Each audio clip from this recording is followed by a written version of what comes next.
Good evening, everybody, and happy Tuesday night. It's North American time for this side of the Challengers Elite Series. And again, this is stage 2 of said Challengers Elite Series for the 2021 Call of Duty season. I am Spaceman, I am your host, and those are my analysts and casters, Fox, Allie, respectively. Welcome back from your break. How you guys doing? Before we talk about all the matches, Fox, how you doing? Feeling good, man. We got some of the toughest competition in North America coming up next. I'm really excited to see Subliners Academy face off against, I guess, the remains of the Maki roster that we saw in stage 1. And Allie was talking a lot about the old men rosters we have in North America. Allie, would you like to explain to the rest of us why old people can't compete? Listen, I didn't think you'd put me on the spot that soon. I would have gotten there eventually, Space, but I'm excited for our matches today. And old man rosters, listen, as we let more and more amateurs and challengers, I should say, get into the scene, kind of make their breakthroughs, the game is changing, the way it's played around us is changing, and I just feel like an all-veteran roster just doesn't stand that much of a chance as these young guns do, and as these veterans surrounded by young guns do. So I'm sorry, I'm gonna chalk you up with the old man Space, but you couldn't hang either, so I don't see any success going there. You're right. I can't hang. That's why I cast, and that's why that's my career now. So, look, there's a lot on the line for a lot of these teams, and the groups for tonight are going to be a little bit different, but this is kind of how North America has shaken itself out to be, because if there's one thing that could define the off-season of North America, it was pure and simple roster mania. Every single hour, it seemed like another team was forming, another roster change was taking place, or another player was leaving and or getting dropped. You insert whatever adjective you want. But Fantastic Four, built by gamers Easter and Ariel Arise, versus Higher, WestR, UT Crew, and Subliners Academy. All 8 of these teams have had some form of roster change. Only one in this entire mix-up is brand new. Ariel Arise are one of the new teams we will be seeing in the North American split. For everyone else, though, I mean, a roster mania quite literally every single hour. We were getting new information, new updates, and new rosters to be had. Let's just go with our first matchup of the night. Of course, it's Fantastic Four versus New York Subliners Academy. This one is interesting. So Fantastic Four is comprised of half of that original Maki roster in Sib and Jimbo. They remain as a core duo. We saw them in Atlanta FaZe Academy and Modern Warfare. They continue that same duality here in Cold War, and they're sticking together. They're a joint package, and they're going to be joining up with Dav Patty and Standy. Dav Patty, who's had a phenomenal amateur season in 2019 and going into 2020, he had a great year in Modern Warfare. Standy is a Challengers champion multiple times, and he was teaming with Fellow for a point. And now we look at New York Subliners Academy, right? The roster of Prolute, Spark, Glow Frosty, and Saints. They dismantled WestR and the grand final. Well, here's the deal. Glow Frosty gets sent down to WestR. WestR makes a billion team changes in 12 hours, and they bring on Hydra. Whether or not Asim's going to stick on the New York Subliners roster at the Pro League, who knows? But it feels like Clay basically said, we like what Asim's bringing to the table, so Hydra, for the moment, go play in the Challengers division, and Hydra is now taking the place of Glow Frosty. I love the decision. I know Allie might feel a different way, but Allie, talk to me about this roster change specifically for our North American champions. You bring Hydra in, Glow Frosty out. He's now on WestR. What do you see in this roster change? Do you like it? Do you hate it? And what do you think it's going to do for this team? Personally, I hate it. I know we touched on it a bit before. I just felt like Glow Frosty, he had been doing so well, and I thought he brought so much leadership to this team and just allowed Saints to kind of not have to be that vet and not be that leadership on this team, and kind of getting ready him, replacing with Hydra. I'm not going to sit and say it's a bad move. Yeah, I dislike it, but it's not necessarily a bad replacement. It just doesn't make sense to me. When a team finds so much success, and all the time we see teams just start replacing players without any real good backing or reasoning for it, and we saw so much success on the side of New York Subliners Academy. So it pains me to see a good team kind of throw away the work and effort that they put in building up to this point. Fox, I usually line on the side with Allie of roster changes sometimes being unnecessary, especially with teams that find success, let alone win an entire championship like Subliners just did less than a month ago. But I feel like on this specific instance, I do find myself on the other side of the barrier. I think this is an upgrade. I look at what Hydra was able to do during Modern Warfare, arguably, if not the #1 player on the planet. I think that his presence as either a sub or a flex, depending on the role he chooses to fill on New York, I think this adds more to the roster than what Frosty was able to do. But I want to get your perspective because, again, you've been watching Call of Duty for as long as most people. What are you seeing from this edition? What do you think he's going to be able to do on the roster? So I think you're on the right track. You're talking about the fact that Hydra joins this team and certainly adds a lot to it. I think that there's still something to be said to how much they're adding to WestR by letting go of Glow Frosty, right? That just made your competition that much harder, even if you were far and away better than a lot of the different teams. So I'm interested to see what the competition looks like now that they've lost Glow Frosty and Parasite has joined that team. And we're going to get to see our first taste of WestR later tonight.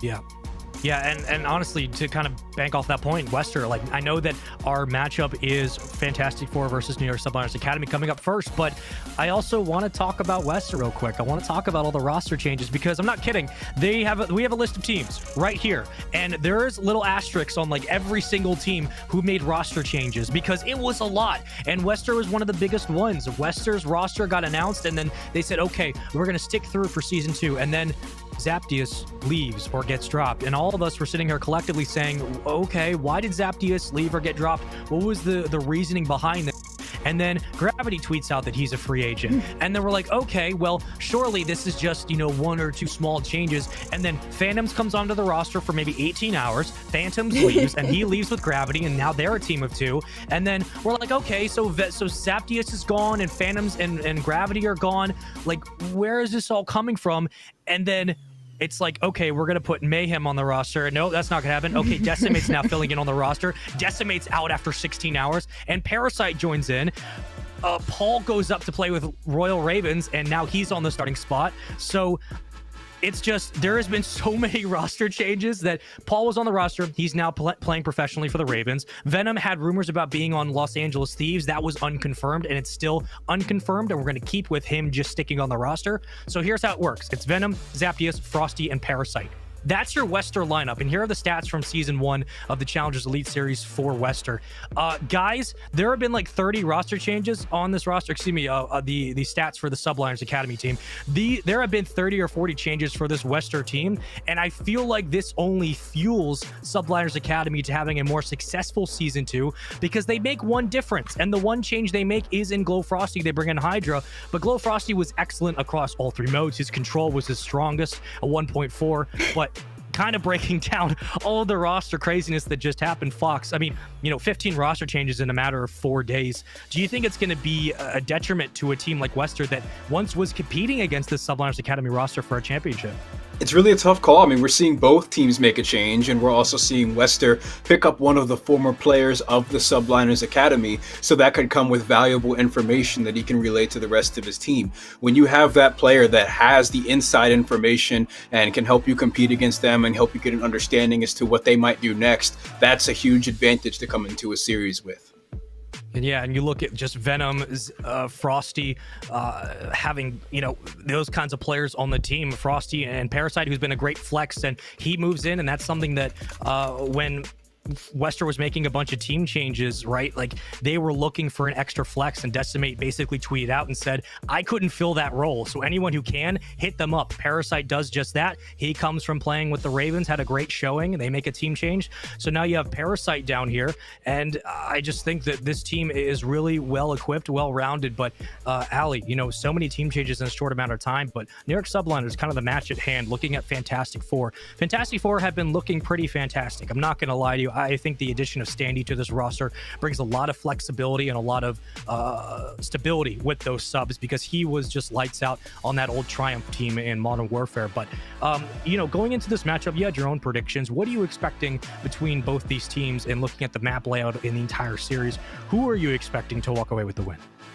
I did expect Sib and Jimbo to kind of stay together and make a change eventually, and I feel like that duo is so good, but they just need to find the right two other players to back them. I feel like they are still missing just something because they aren't bad. Sib was huge talk last year. He's huge this year. Jimbo's been his duo all year. He's been a menace on the map. And Standy, a good player. Dave Patty, good player. But I feel like I need to see a bigger name standing next to them to kind of push them in the direction that they need to go. And then talking about NYSL Academy, they dropped their most consistent player, and I'm worried for them because obviously, I mean, they are not arguably the best team in NA. They are obviously all good across the board, but just looking stat-wise, just taking them out of that pocket for a second and keeping them isolated, Glowfrosty was their most consistent player. So I wonder if you take away that consistency of Glowfrosty and kind of put in that wild card of Hydra, if it's gonna do better or worse for them.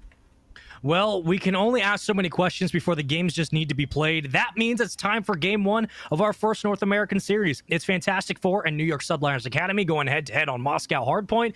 Allie, Fox, have fun, enjoy the call, and let's hope for some good Call of Duty. Hopping right into the action, we're looking through the eyes of Siblings, AR in hand. He's got Pro Loot around the corner. He's certainly outnumbering the Academy's players on the point right now as they're all coming up off of spawn, but it looks like they're able to buy just enough time for the cavalry to come in and support them.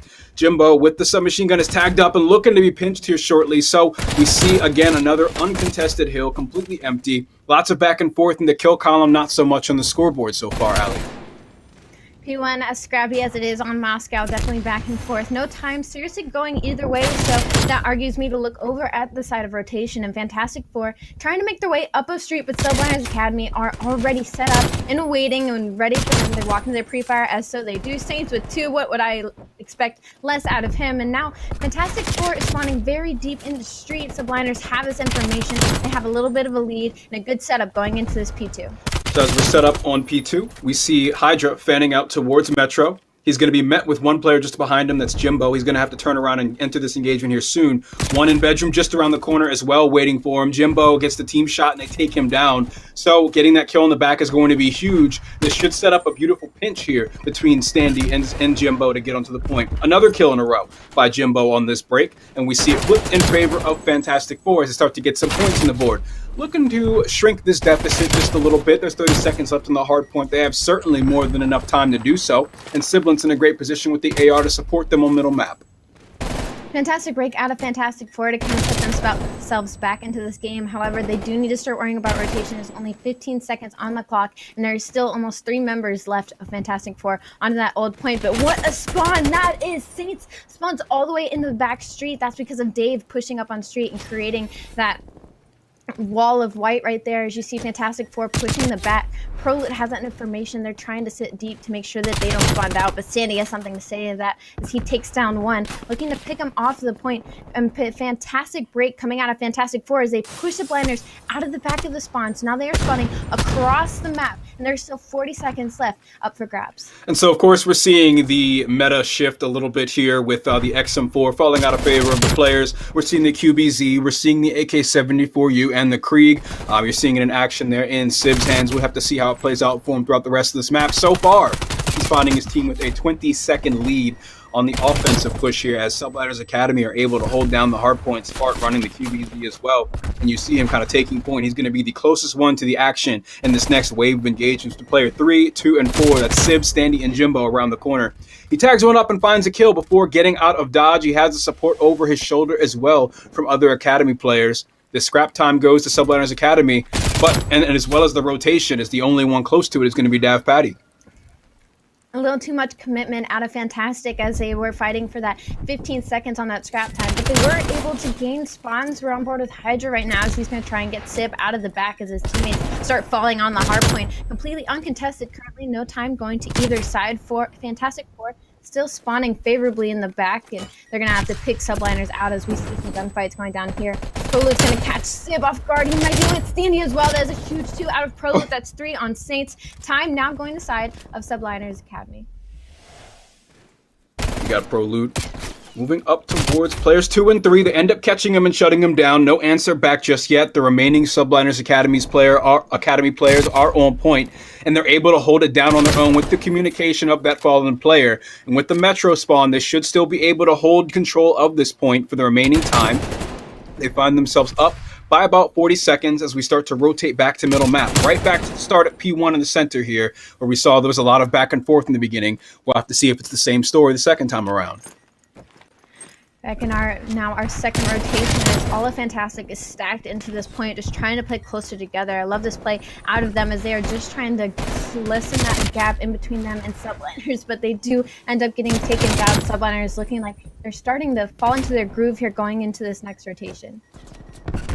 Starting to fall into the groove for sure. 20 seconds ahead up against Fantastic Four, to which, as we mentioned in the beginning of this game, half of this roster is coming from the Maki team from Stage 1. They placed 6th out of 8 teams in our top 8 for the Stage 1 of Call of Duty Challengers. We saw them at a 2-8 map record, or a 2-8 series record with an 11-18 map record. So we'll have to see how the roster changes play out for them. Unfortunately for them, they are up against probably their toughest competition in their region, Allie. No, absolutely. And subliners are now set up for next rotation as well. I don't think I've seen Fantastic get early in rotation once just yet. Again, we're looking at a pretty new roster, especially for the side of Fantastic. So I'm wondering if we're going to see them fall into the groove going later on into this map. But so far, no time really going either way. This is what happens when you watch some high-tier teams go against each other. Is the contesting into what you would think were money hills on this Moscow map is just not going decided either way. And we're going to P2, and we saw the initial setup was there from Subliners Academy. The AR players in great positions to hold it down, similar to last time. Trophy systems are protecting Siblings and company just around the corner on this push, but they can't stop the shot from Spart. Again, the AR, just this impassable barrier. Jimbo and Standy come through with very timely headshots, 3 in a row actually, to cut down the remaining players of Subliners Academy and reward themselves with the scrap time of that hardpoint. But again, we're going to be rotating to P3. And you see, once again, the Subliners Academy, those yellow arrows are already set up, ready and waiting. Roaming around the map is Hydra, nearest 2 Fantastic Four players, Dav, Patty, and Sib. He has pretty stellar positioning here, as it seems that he might have slipped the net. This could be very disruptive to the push coming from Fantastic Four. He just has to make something of it. He connects with crucial shots, has support on the objective as well before falling. But still, most of the kills go in favor of Fantastic Four. The 3 they needed are the 3 that they got. They flip the hardpoint, they get the trophy system set up, and now it's going to be up to Subliners Academy coming from BS&D.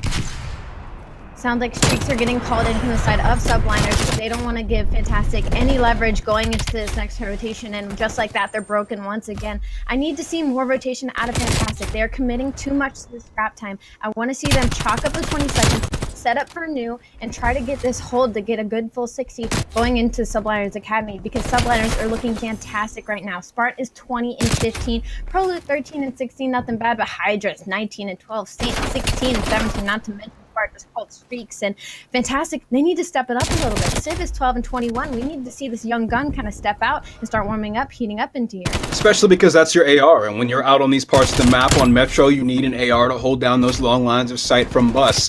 13-21 just isn't going to cut it. Dav, Patty finally stopped all in his streaks. Civ and Standy starting 2 of their own on 2 streaks. Standy looking to be the first, the second, the third player in the lobby to break 20 kills. The other 2 on the side of Subliners Academy. And they're still holding strong. The offense from the side of Subliners Academy is pouring in, but Dav Patty's planting his feet. He knows where he belongs.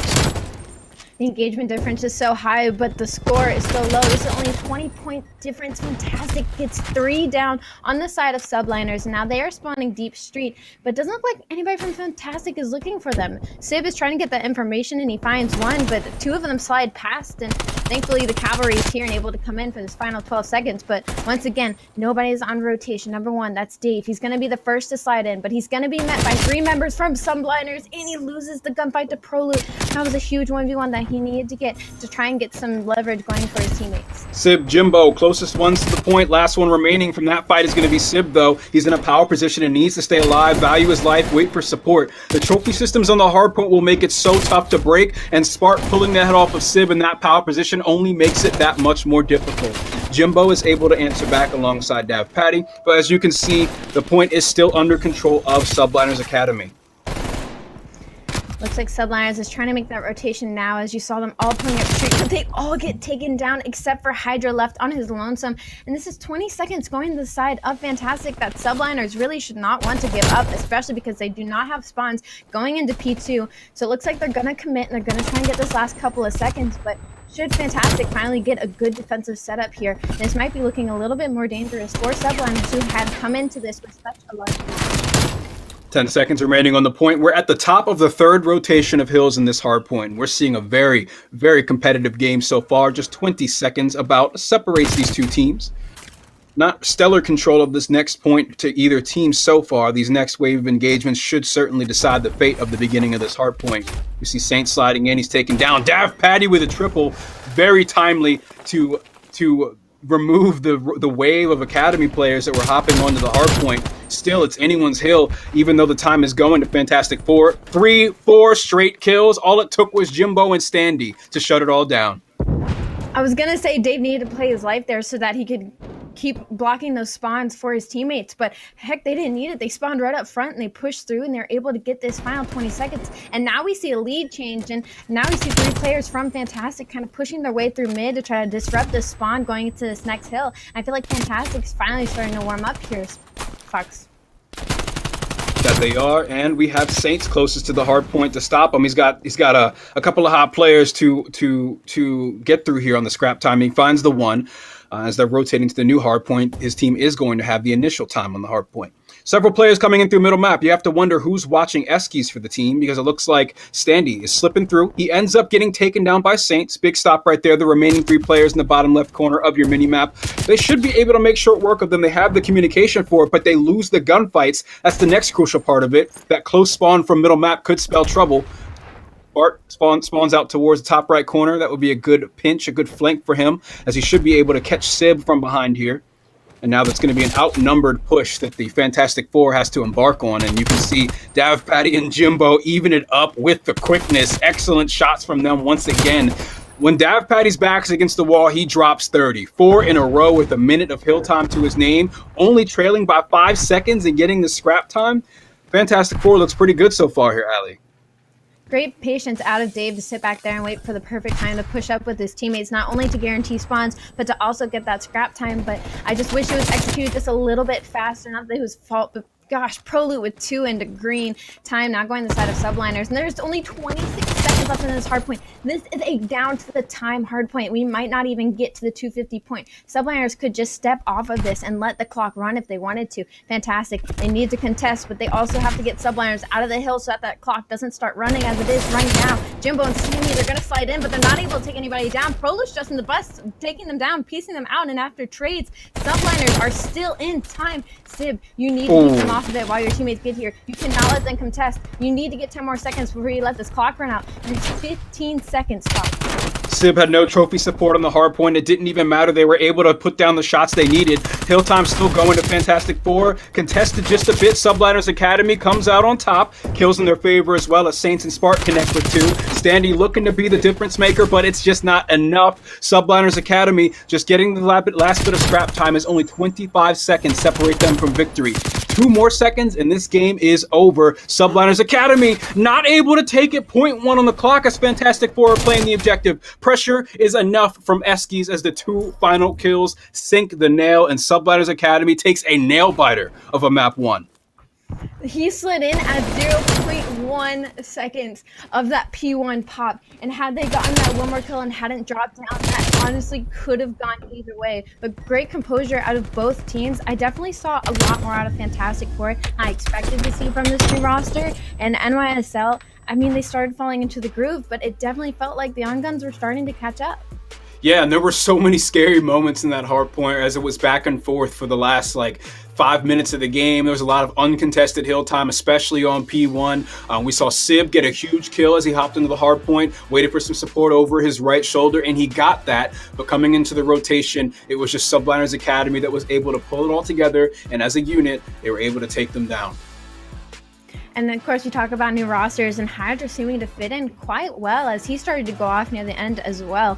And the fact that it went down to the time, Fox, what do you think that says about both these teams? I mean, to me personally, I think it really says Fantastic Four could be a pretty top contender. Again, the new roster, it could be kind of like the, honeymoon phase. But from that hard point alone, I mean, they put much more of a fight than we expected, not to mention that it went down to clock.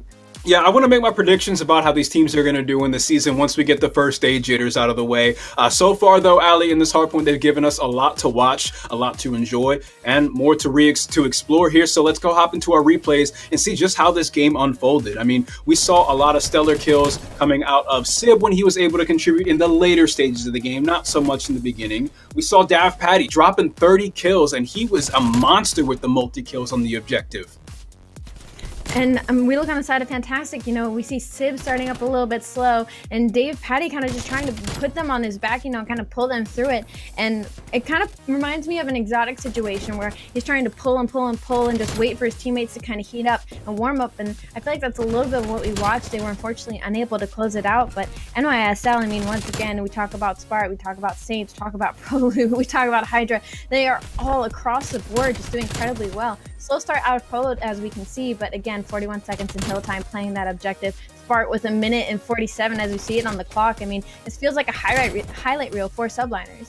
Yeah, and you kind of mentioned for subliners Spart. I think that he's a big talking point of that game. He was constantly the player with the highest number of engagements, still sitting around the same number of deaths as his teammates, but had way more hill time than pretty much all the other players in the lobby. He was consistently contributing to the objective. He was always there when they needed him. And I think that kind of follow-up, that kind of follow-through, I should say, is what you need in especially close hardpoint games like that.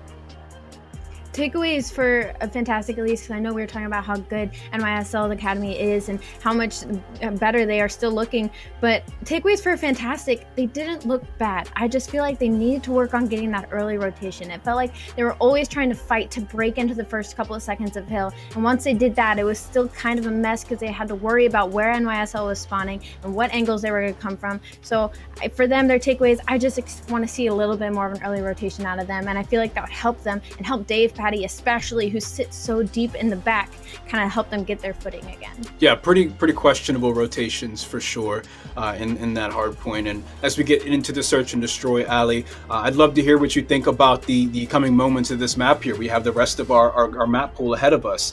We're staying in Russia for a bit, going back to Moscow for the search and destroy afterwards, taking a trip to America, or at least American territory in Garrison. We got Raid, the beautiful estate that's lasted 10 years in this franchise, and finishing it off at checkmate for search and destroy if we get to that point. Moscow search and destroy. We're of course seeing some changes into as far as the structure of Moscow. And Ali, I'd like to hear what you think about how that makes the map play out. Well, we just got off a Moscow hardpoint, and now we have to go into a Moscow S&D, which I'm looking at Sib and Jimbo, you know, I'm looking at that duo, and Dave Patty, not to mention, like, I feel like when it comes to S&D, it's going to be more of a 1v1 gunfight, you know, we're going to play more of that picks, we're going to play more of the collapse, and I feel like on the side of Fantastic Four, they have some S&D stars on their team. I definitely feel like they could take this off of NYSL, but they have to be on top of their game. They have to forget about that hard point, not to mention it was so close. They could take that momentum and be like, listen, we're playing possibly the best team in NA region, so we were that close in the hard point going into this S&D. They just need to keep that positive mindset, Fox. So, Ali, I have to ask you about Sib. Do you think, how much of a threat do you think that Sib is going to be in this upcoming search and destroy? Unfortunately, looking at his stats from the hard point, it was a little disappointing because we've seen what Sib can do on a map, and we've seen him take over a game. So I'm hoping going into S&D, falling into something he's more comfortable with, we might see that young gun that we expected to see going into it. Right, quick review about some of the players on Fantastic Four. If you're just tuning in, of course, we're getting into Game 2 between Subliners Academy and the Fantastic Four. Half of this roster on the Fantastic Four side was Maki last season, so they have certainly seen some competition in the Challenger Series. We'll have to see what they do this time around up against the Juggernauts, Subliners Academy, the Academy roster of a COD League Pro team with some familiar faces on that roster as well. All right, well, hopping right into this game, we are with Prologue, who is on his lonesome with the bomb at the A site. Standy not able to get the information on him, so a little bit of a rotation. Slow start for sure, as we see Spart in mid-map.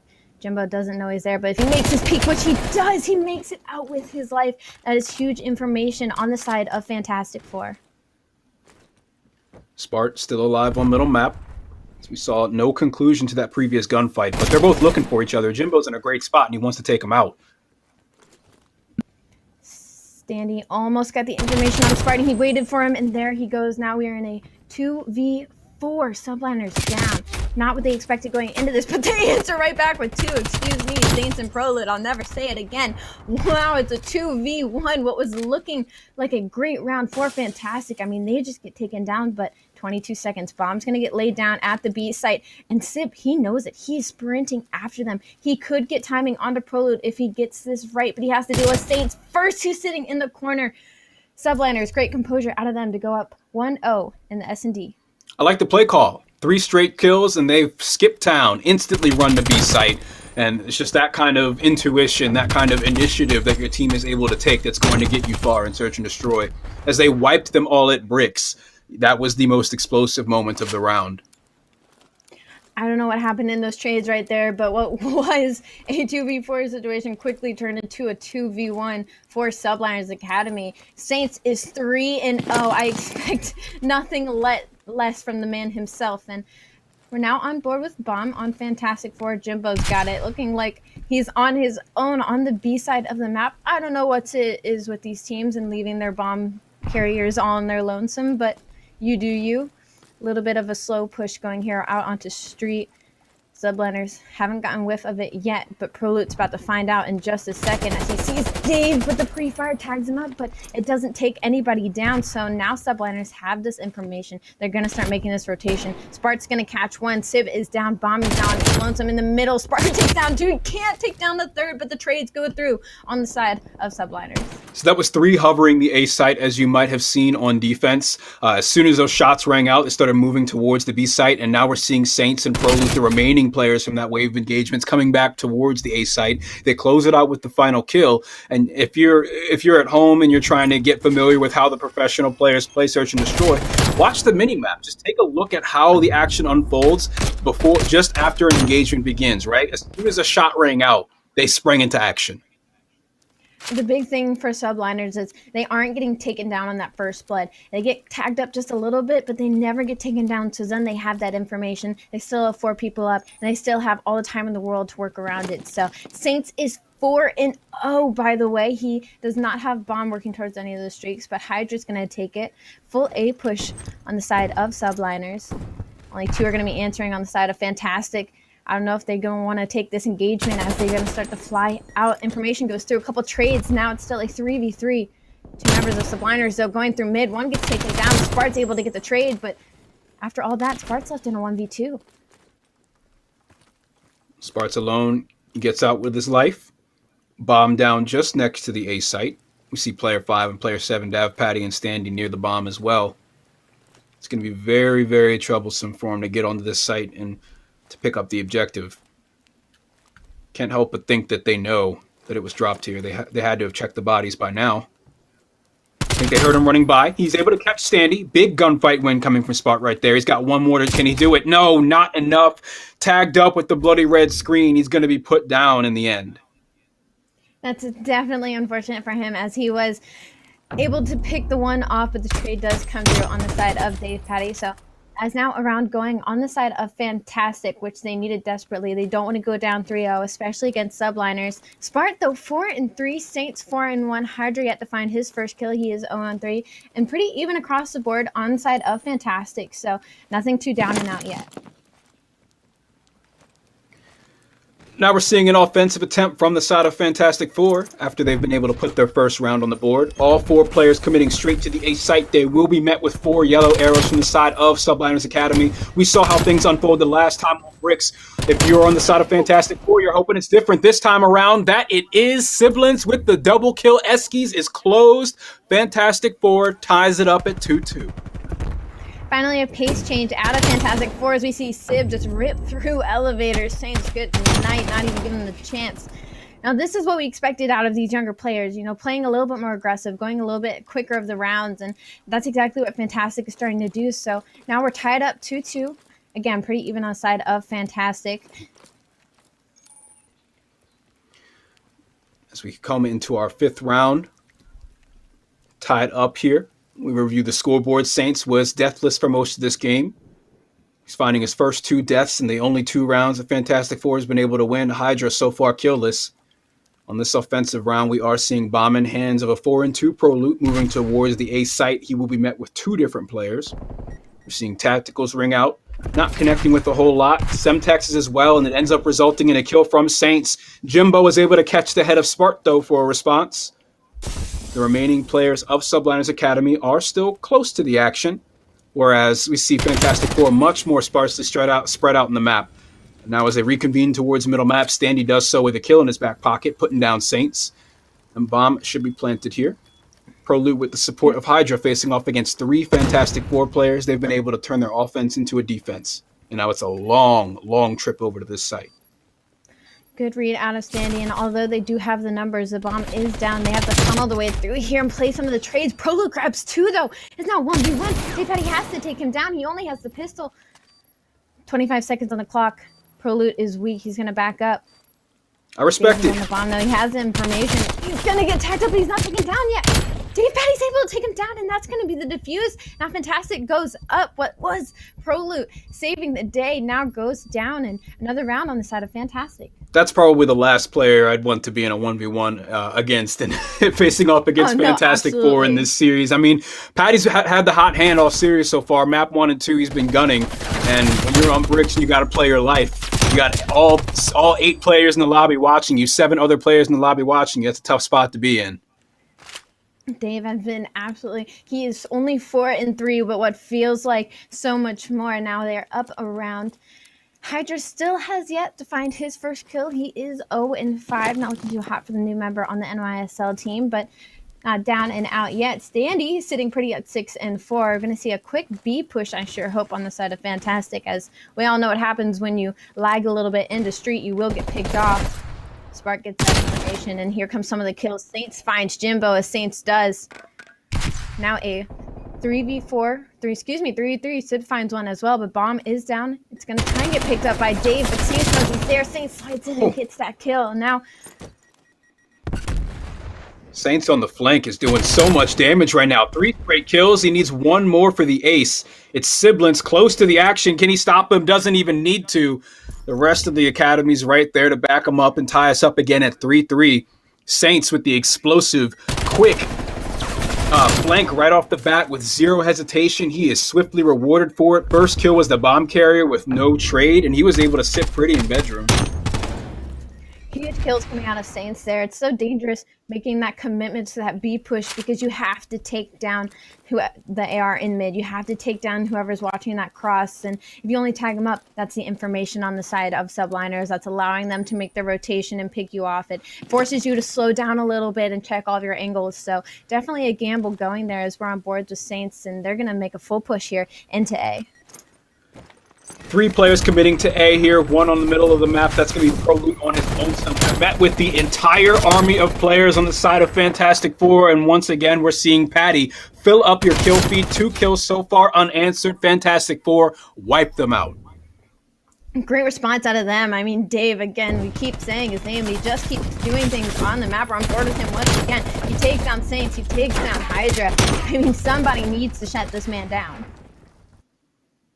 Yeah, I mean, he's definitely pulling his team along here with his performance so far in the series. 6 and 4 in the search and destroy, 30+ kills in the hardpoint. Starting off with the submachine gun for a little bit of movement speed before he swaps on over. It's a very interesting start to the match so far, as Fantastic Four has been able to pull ahead by just a round. Bomb carrier Jimbo, all 4 players committing to the Metro side of the map. 3 of the 4 players from Subladder Academy completely out of the action. It looks like they might make a commitment towards the B site here. Not met with too much opposition, as ProLoot finds himself completely outnumbered. He ends up being taken down, the Semtex detonating and taking him out.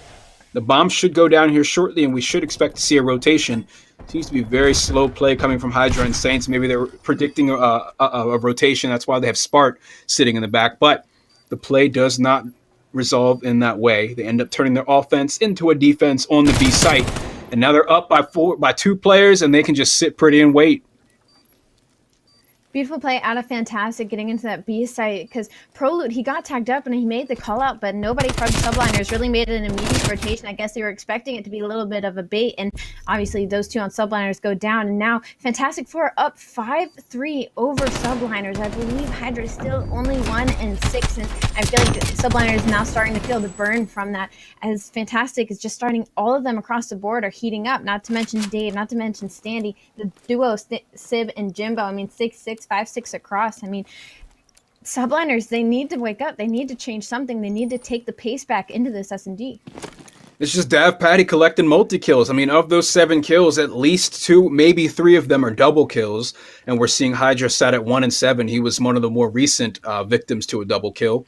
We got to see them all as a unit come together and get this win. First blood in favor of Fantastic Four, and Jimbo just barely escapes with his life, only for Saints to hunt him down and put one between the eyes. Back to a 3v3 situation.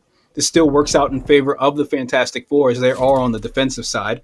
Bomb could go down here soon on A, but it looks like they're still waiting for things to resolve on middle map towards Metro. Hydra with Standy just around the corner. He's not been contributing a whole lot to the search and destroy so far. The best that he could do is buy some time. He finds a kill as the bomb goes down on A, and now it's going to be Proloot in a 1v2. He has to defend the site. He's up against one of the strongest players in the lobby on a 5 streak right now. That's Patty alongside Sib.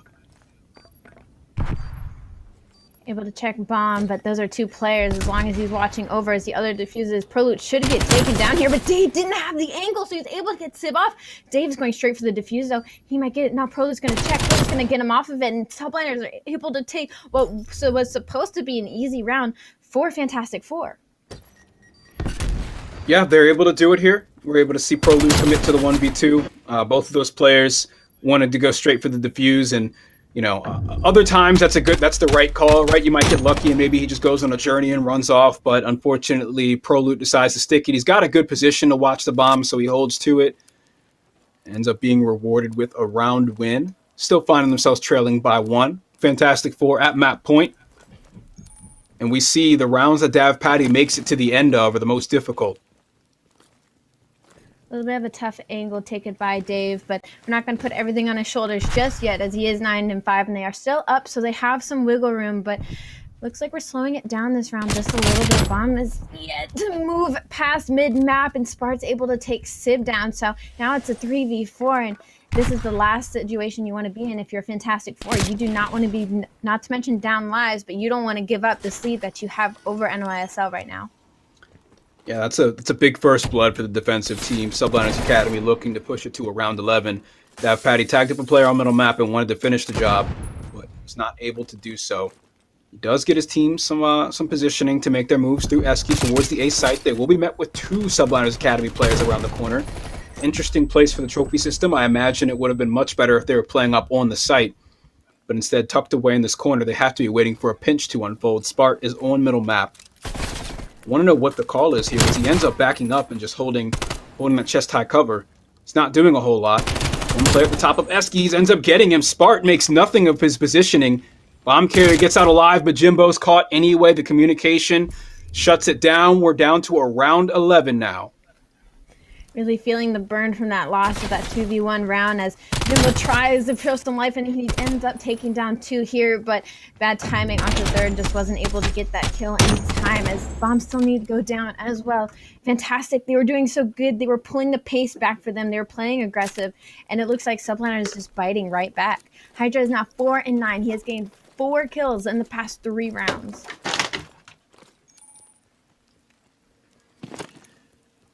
Story still seems to be the same. The rounds where they're able to shut down Dav Patty, Subliners Academy finds success. Hydra has been able to find 3 kills in the last few rounds, putting some points on the board. Proloot finds himself on a 3 streak. As his team is moving up towards middle map, he is out of the action. Closest one to it is Jimbo on the opposite side, but they give him nothing. They're wrapping back around. And it looks like they have the opportunity to move up through Metro towards the B site. They won't be met with too much other than the player watching the cross from middle map. Jimbo has to be communicating that to his team. And take a look at those arrows, all moving towards it. Sib playing up further to the window, but they catch him as soon as he finds the first kill onto Hydra. Jimbo comes through with the support, the bomb. Looks like Saints is just hightailing it out of there. He is abandoning ship. Unsure. A huge kill out of Sib before he went down. Excuse me, Fox, as we are now on board with Sparta. They're going to try and get this bomb down, but it is a 2v3 Saints and Sparts. They have 20 seconds to get this bomb down against Standy, Jimbo, and Dave. Those are some of the last players I would want up. And around 11 on this S&D, bomb is going to start going down. Fantastic Four has to know this. The second they see that pop, they need to flood in. 16 seconds on the clock. Bomb does get laid. Saints, so that's the last person that I want in window going from our previous rounds. Trophy system support in both rooms. Jimbo actually hops right onto the bomb, and Saints connects with no shots. He's sticking it. He's sticking the defuse. And he gets it. Fantastic Four closes the round.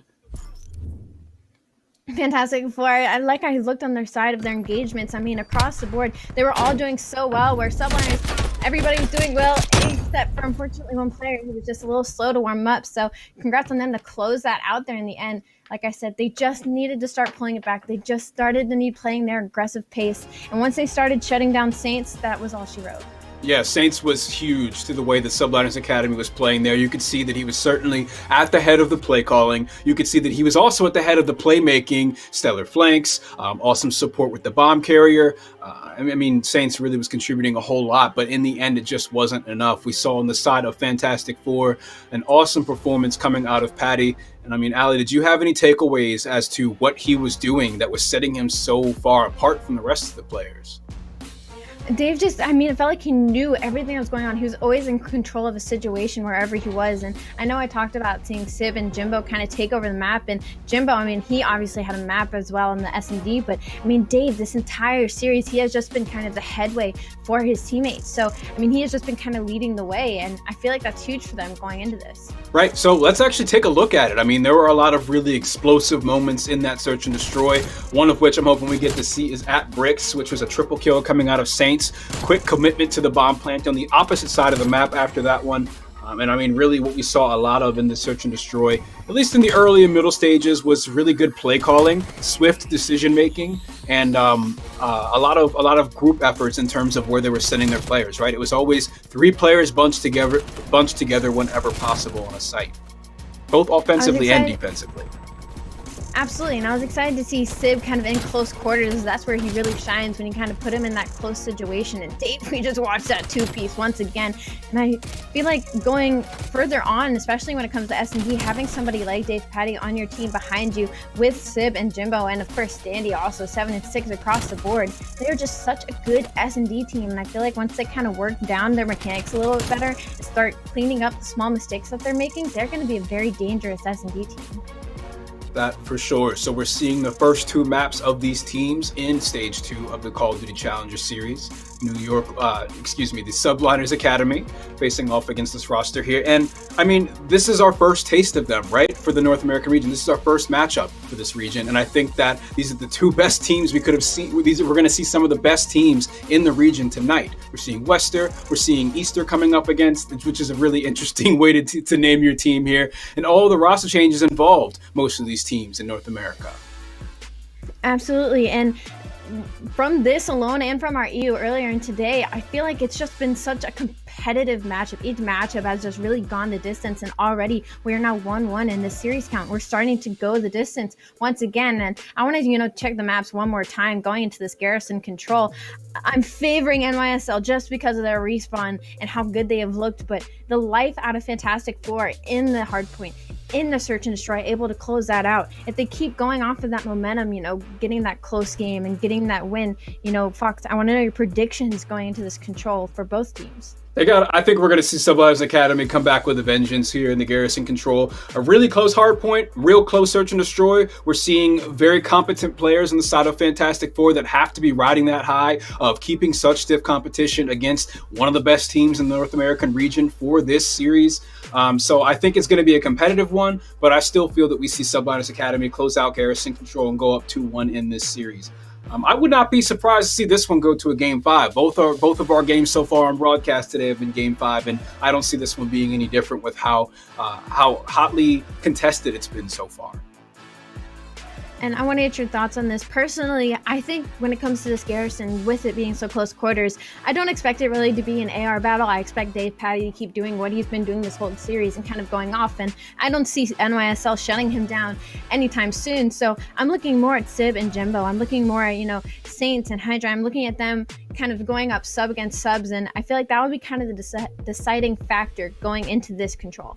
Oh yeah, Garrison control, Garrison Hardpoint is definitely one of those maps where your submachine gun players with superior maneuverability are going to be the star of the show. So I'm looking forward to see what Saints is able to do for this team. We saw him at the head of a lot of the plays in the search and destroy. I'm expecting more of the same. But again, you cannot fault just how strong an AR can be, especially on that satellite hardpoint, especially when you're holding catwalk. That's just a devastating spot to be in.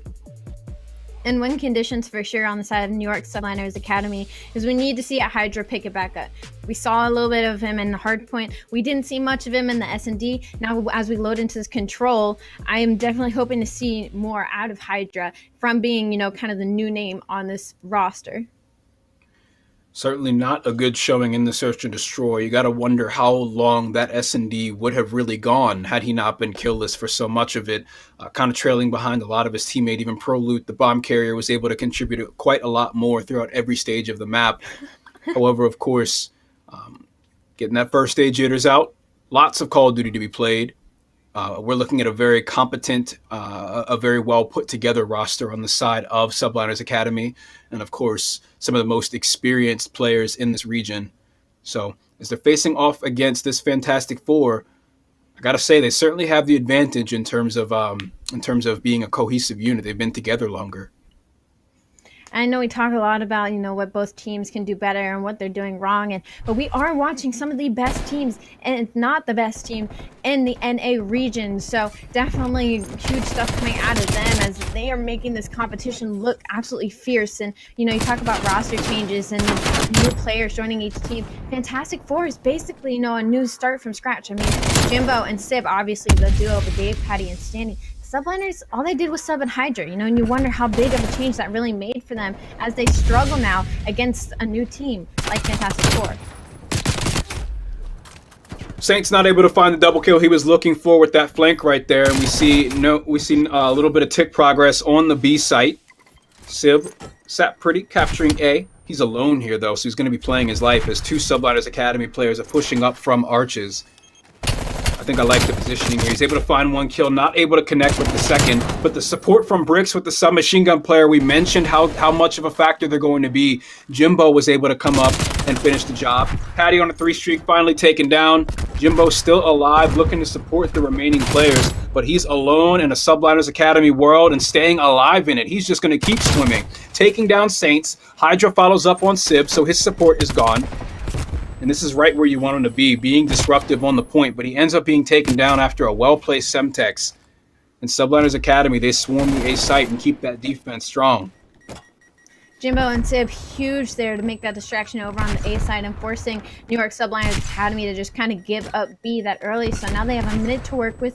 No tick progression onto A as Dave, Patty, and the rest of Fantastic are trying to get a bit behind enemy lines, but they are getting picked off by Hydra in the back. Jimbo trying to make noise and Bricks. Once again, he is the hope right now currently as he's forcing Subliners to do a little bit of a hunt for him as two players fall. Now is the time for them to push up. Sandy's going for the on kill. He's going to take down one. He might be able to take down two. If anything, slow the push from Subliners as they have to go on a hunt for him. Now they have to find him, able to take him down. But first tick is about to go through on A. It's now stacked. Subliners have to force their way in through the front now. Wow, when you see Standy and Jimbo push that far in, they have to get something out of it. They both go in and die, leaving the two players playing defense on A site alone against all four Subliners Academy players. Make a little bit of progress only for it to be taken away from them as you see that first tier drain back down to 0. 30 seconds left on the clock. If Fantastic Four is able to get a point, they'll put another minute on the board and get a second crack at the remaining site. However, so far 0 tick progress has been achieved as we still have yet to complete tier 1. Hydra taking point, closest one to Arches. He loses the first engagement. Jimbo slides in after finding the kill. Standy gets one as well. Jimbo so far untraded with the double kill. Someone's got to come through and stop this. Subliners Academy up off the spawn. They're coming in from Brick's side. They're going to be met with 3 different players from Fantastic Four in position with trophy system support. It's going to be a tough break. Beautiful collapse out of Fantastic. They knew they had one push to get into this into this control point. They were able to do it. They're now up 1-0 in this control. I mean, that collapse was fantastic, Fox. They knew they were up live. They knew they had one push to get into there, and they were just able to slay out the rest coming off of spawn. We're going to watch Saint So up and Green, you know, doing what he does in some of the key points of the map. Jimbo taken down by the nade, but NYSL unable to go up into this control. Look at that half-court shot with the Semtex. He got the call out and was on it. That's you want no hesitation, just like that. That's exactly what you want out of your teammates when you call something out. He was going to give them support somehow from across the way. Jimbo, double positive at the moment. First player to break 10 kills. Saints looks to be the next one to do it as we get into our second round in this control. And again, we're seeing the QBZ put in some work here as Sib opens up with a kill. Spart responding with 2 of his own. So far unanswered. Point progress not being made, actually. It's going to be Hydra right next to his opposition around the corner. Invents. He's going to drop down and give him a little shake and bake. Patty is able to put him down. Big kill right there to stop the objective progression. And now it's going to be the rest of the Academy players pushing in outnumbered. And Fantastic Four just kind of shutting it down. Definitely wish Hydra did not go on the hunt for Dave there and just kind of stay into the point and wait for his teammates to come back him up. But now they put themselves in a tough situation where Fantastic is going to start pushing up and getting those spawn kills and kind of just running that clock and not allowing them to get into the point. But finally some kills going the way of Subliners. They're able to touch B for just a moment, but Fantastic is just getting the trades out there, getting them off the point. Jimbo, he's going to get behind enemy lines and he's going to start shooting you off spawn, which is the last thing you're ever going to want. Saints just trying to play his life in mid-map by himself. He's going to get taken down by Sib, and Subliners, they need to do something. They need to commit somewhere. They have 26 seconds, and Fantastic Four is just not letting them get past. Look at this play. Patty dropping underground. Hard to look for that spot. You don't expect someone to do it. You don't expect him to jump up and find a double kill either, but Patty does just that. He's tagged up and he is dangerous. They're certainly looking for him here, but he's still able to survive it all. He finds 2 more kills after that engagement. 5 in a row, 6 in a row, unanswered. No one's stopping him. He's connecting with every bullet down range. Fantastic has just turned and evolved into a whole new Pokemon as they are just absolutely steamrolling through New York Subliners Academy in this Control Fox.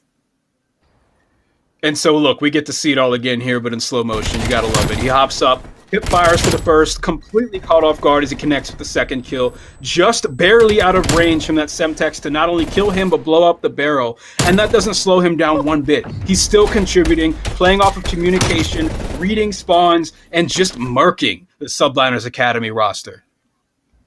Dave has not slowed down in this series at all. He is 17-10, but other notables, I mean, Jimbo 13-9. He has also stayed hot on his heels. Sib now 12-10. We're starting to see him pick it up. Standy 8-7, but I mean, who needs to go any more positive when the rest of your teammates are just slaying Subliners Academy?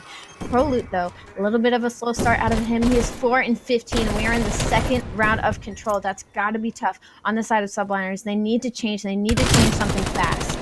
Yep, so Proloot found 2 kills in the first round and 2 kills in the second round. We're going to need to see him contribute here if we want to see Subliners Academy remain competitive in this Control, because at this point, it's really just the AR players' world. Dav Patty, he's been a titan of the lobby so far.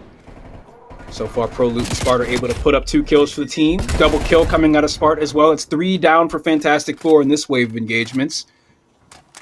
Tier 1 progress was made on the B site as gun engagements are still going down. Lots of back and forth. Not really stellar map positioning, but the player behind enemy lines was able to make a little bit of a distraction. That was Saints before being taken out.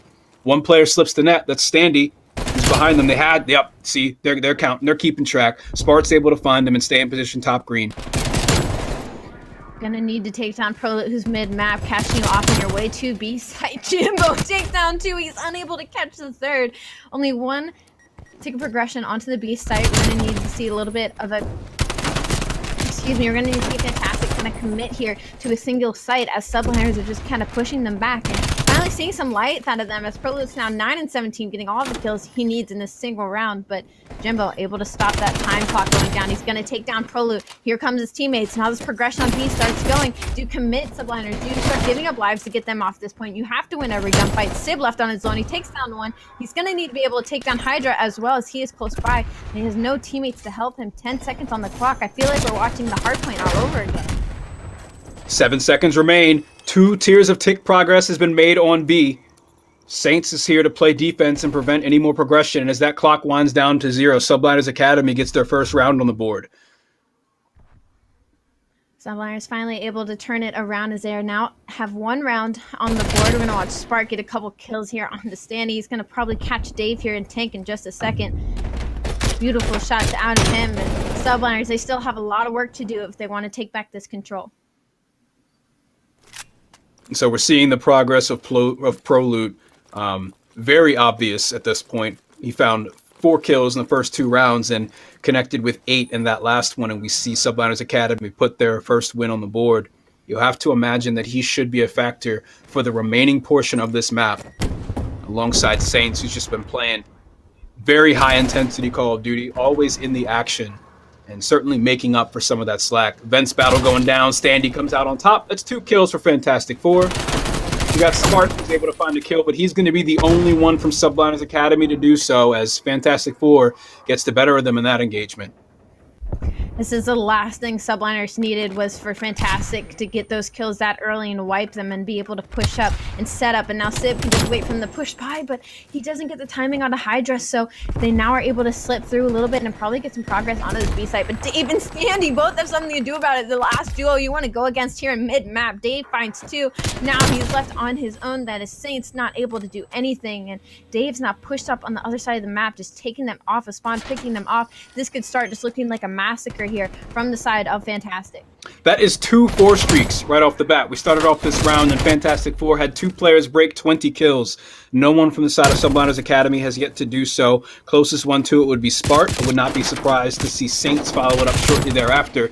But with 10 seconds left on the clock, there's not a lot of time left to work with, and you really don't have too much more time for mistakes. Coming up off the spawn, we see Standy keeping the pressure up and wasting even more of their time. That double kill, that should certainly do it. But we do see someone get up through green. And I mean, Fantastic Four has been playing great control so far. In Subliners Academy, they're not doing enough to slow it down.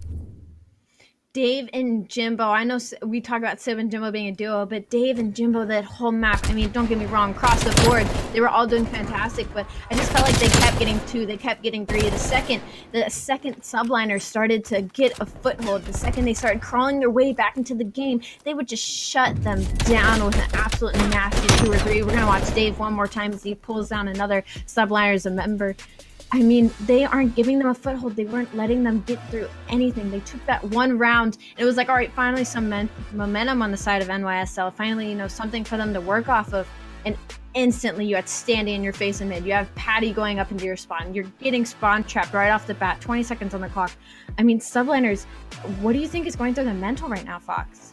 I think that they probably, most of them would have acknowledged that it was really Pro-Loot that was kind of playing pretty slow throughout that control. Of course, it's not something you want to harp on as a team. It's something you kind of silently recognize and move forward with. He certainly put up a great fight in the 3rd round, and that's where you saw New York Subliners Academy was able to come back with a round win. But in the end, Fantastic Four, they didn't relent at all. They continued to just force their way through the enemy team all map long and close it out in the end. And I mean, Dav Patty gave us certainly a highlight reel worthy amount of clips that game with the QBC. I think we saw an excellent set of kills from him. What was it, 7 in a row or something like that? I don't know. I just know I want to watch it once again as we watch this replay of Fantastic Four's absolute highlight reel of Dave, Jimbo, Standy, Sib just having their way on the map. Yeah, it really was ridiculous. I mean, Jimbo coming up with the submachine gun was a force. So you always got that support. You got someone that's moving and staying active around the map, especially when you need someone to keep up with the pace of someone like Saints with the submachine gun, Spart, who was finding himself in some very smart positions. But still, man, you got to see the fact that it felt like Academy was playing a man down at times. I mean, Patty was just gunning everyone in front of him. It feels like definitely that Subliners is always kind of playing with a man down, and that's really unfortunate. You look at the roster changes and you think, they're still falling into their roles. They're still kind of getting used to each other. But, I mean, this is the top of the challengers. You're also going against another team who's gone through roster changes, going through role changes, and not having that much practice. So you need to come out hot. And Subliners, I mean, being, of course, the arguably was supposed to be the best team in NA, you now look at Fantastic Four and think, is this kind of like a honeymoon phase? Is it all them meshing together really well, all of them being on top of their game? Or is this kind of Fantastic Four catching up to NYSL? Is this Fantastic Four being better than NYSL and just playing better? And those are the questions you have to start asking when they go down that bad, especially in control. Yeah, and then when you have such standout performances, like they're not just beating them, they're having single players just beat them throughout the map individually, like really badly, right? So you have to wonder, at what point is this just jitters? Of course, it's just the first day of competition. There's a whole lot more Call of Duty to be played. We're also only 2 maps in to these 2 teams making their debut on the Call of Duty Challenger stream.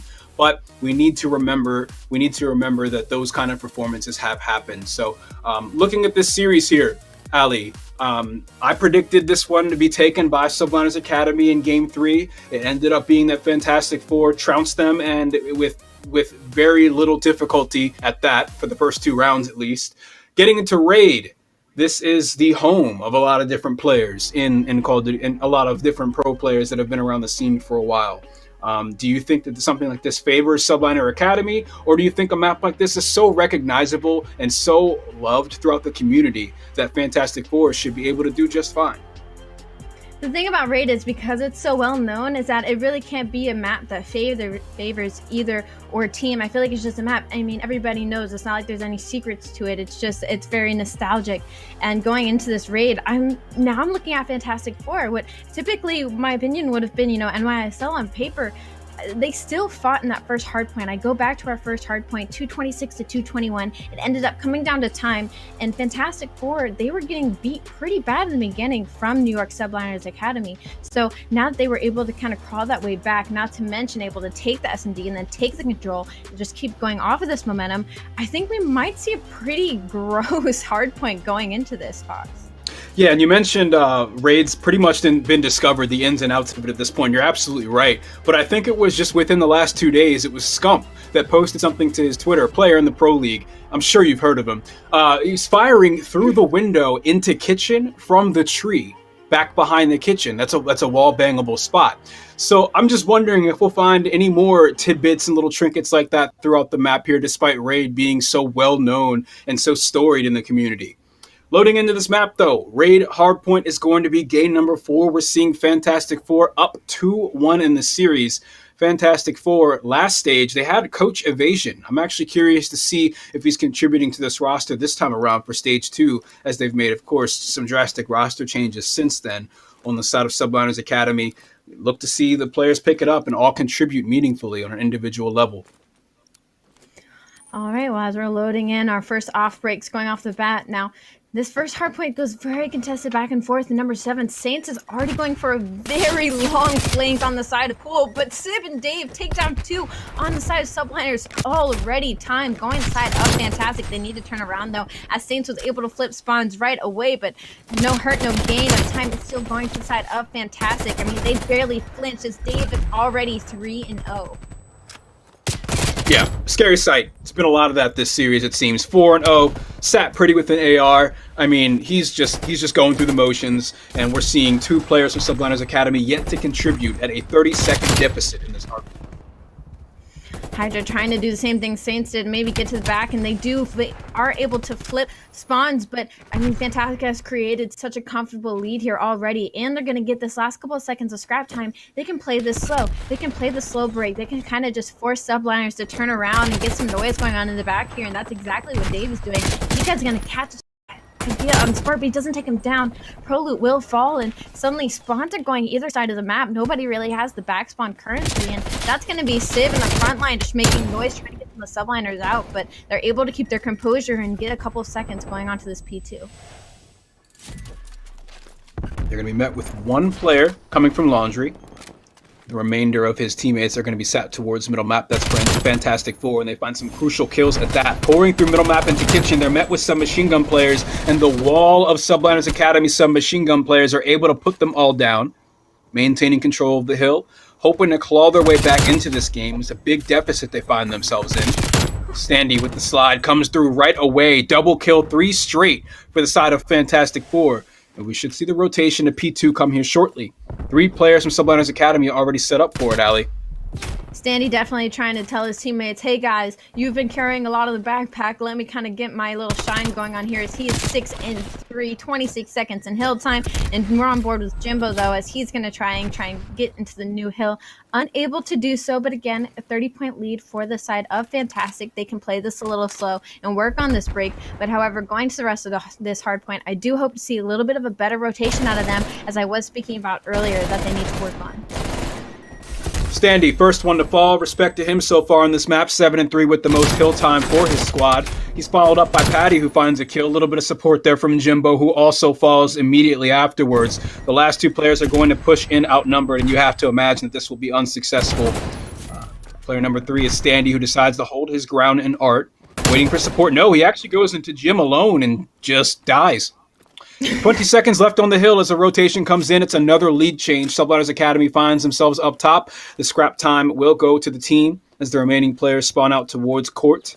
We got the site held down on poolside. We have 2 in the kitchen as they're getting ready for this push to come from middle map and laundry. Huge play call out of Dave to just at like 25 seconds just call all of his teammates back and say, let's set up for new. Let's try and play for this next couple of seconds. Sims finds 2. That's exactly what he was hoping for, is to just get that early setup and get hopefully this full 60 going to this next rotation and further that lead in front of Subliners as we now see another lead change going to the side of Fantastic. Dave is 10-3 and just sitting his pretty self inside a point right now, just trusting his teammates to hold the front line. Hold the front line indeed. We see Fantastic Four actually take over the hard point. One sitting inside money is Jimbo. Patty with another double kill just to add to his collection. And we see the players flooding in through pool, all coming from the bedroom. Expect to see Jimbo kind of set up for a pinch here. Shooting from across the way on middle map, he actually ends up getting taken down before he can do too much of anything. Still, this hill time does go to Fantastic Four. We find themselves up 30 seconds in the lead. And as we get to the final hill in this rotation, look at the scoreboard. Dav Patty 12-3 with a minute of hill time for his team, sharing a lot of the objective with the rest of his roster, of course. And Subliners Academy gets that initial touch, but they're not able to hold on to it just yet, as the remaining players of Fantastic Four have all elected to go straight through mid. Streaks were called on the side of Fantastic to kind of force Subliners out of that hill, which was a beautiful play from them because they didn't get the early rotation. They didn't have to because they got that full 60. They were able to call the streaks to get the break, and now more time is coming their way as Sandy takes down 2, and that's all the members of Subliners now spawning incredibly deep into Lambo's side. So they have to try and force their way back into this now, and they have to start playing for scrap time as well. Not to mention getting that early rotation off of Fantastic, because we've seen what Fantastic can do should they get that early setup, and that is the last thing Subliners want to allow them to get a groove into. Coming into our next rotation of Hills Alley, it's a 70-point differential here as Fantastic Four lead the way to victory.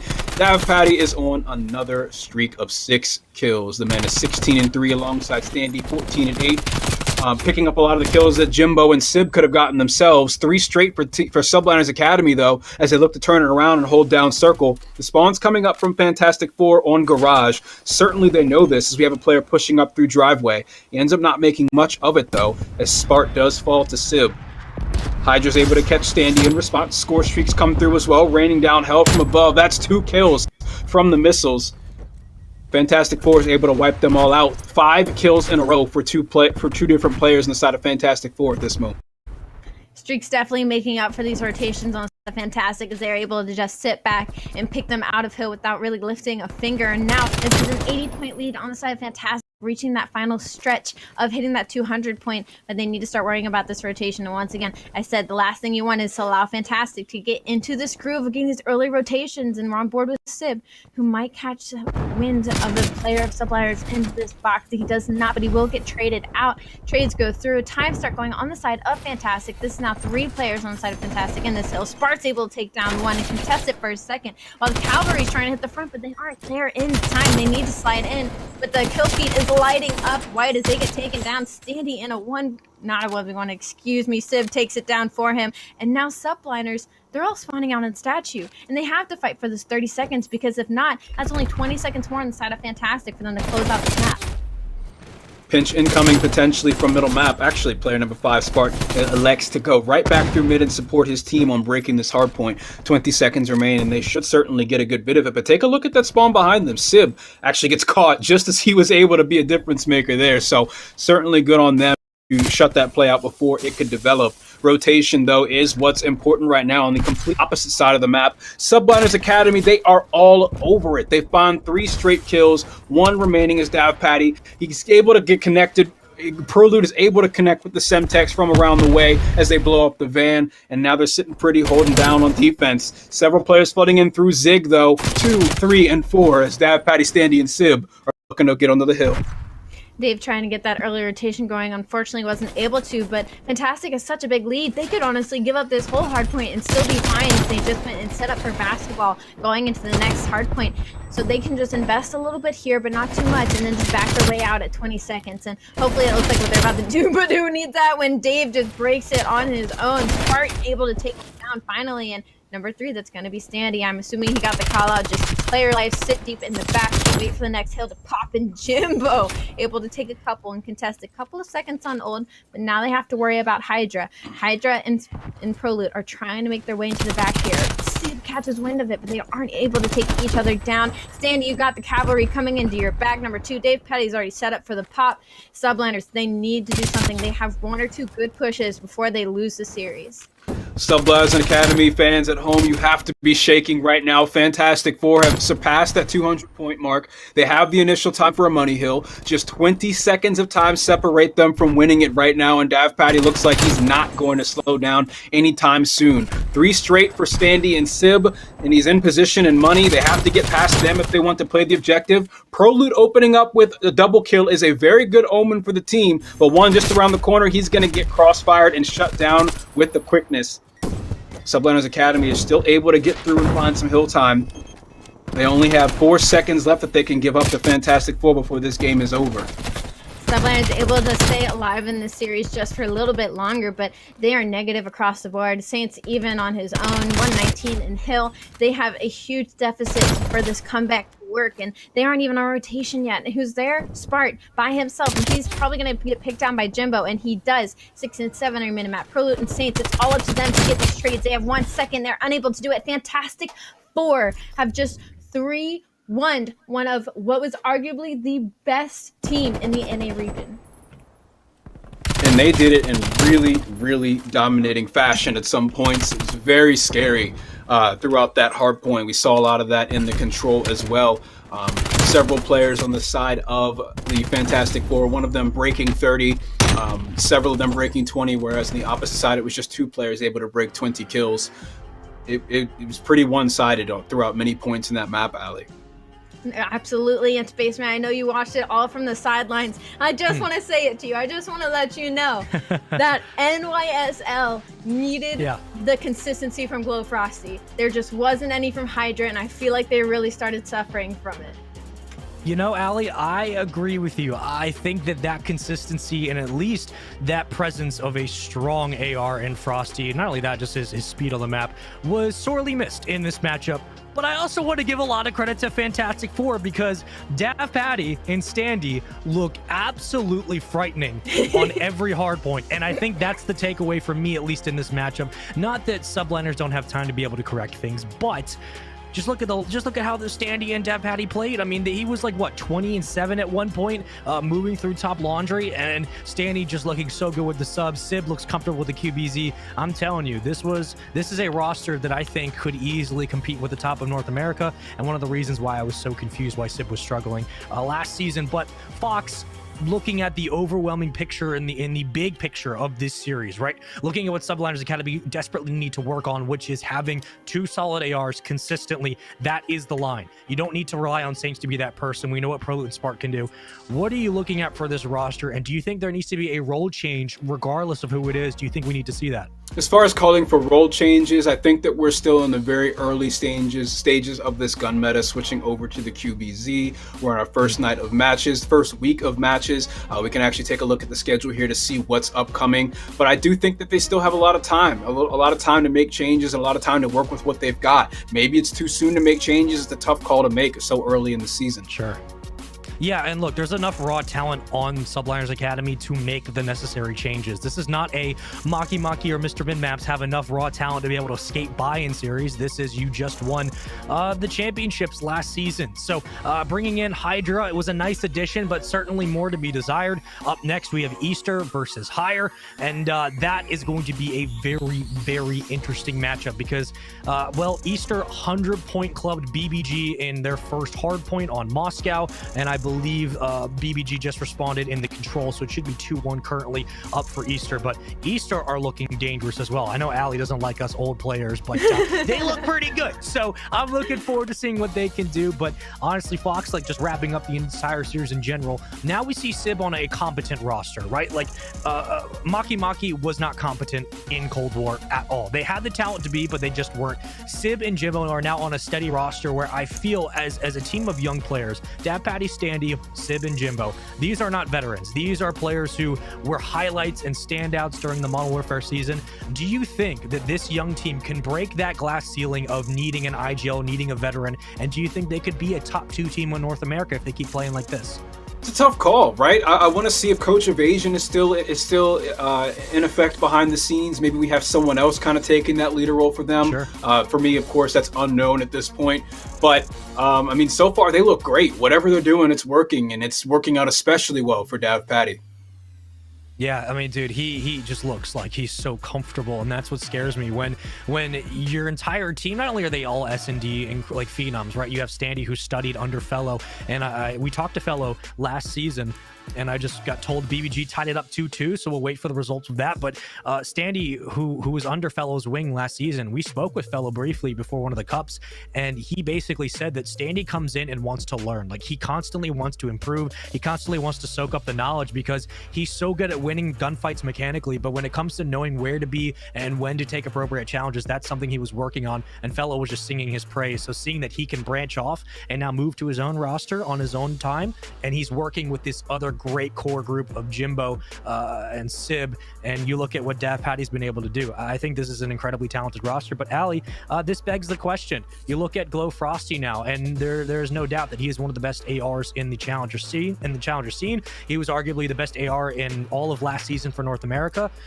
Does this raise his stock? Because now you're watching New York Subliners Academy, who have struggled in the matchup, and they just win the championship a lot off the backs of what Frosty was able to do. Do you think this raises his stocks for potential scouts looking at him saying, wow, this kid really helped this team win a chip, and without him, they're struggling?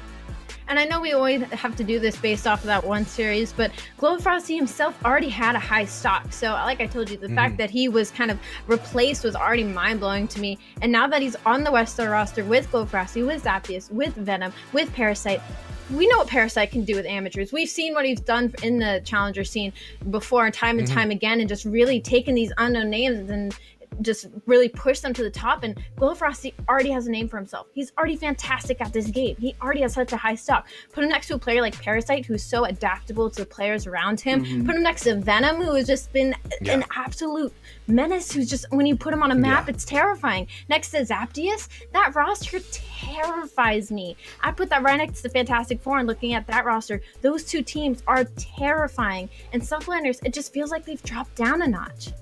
You could put Parasite with the Three Stooges and he'd still make it work. I'm trying to tell you. It does not matter. Team with whoever you want. He's going to make it happen. Fox, what's scary is that you're not wrong, right? Like, just quickly, what Parasite's able to do, he's teamed with Zaptius before. These guys know how to play together. You put Frosty in that system, and you put Venom, who no question should possibly be on a pro team.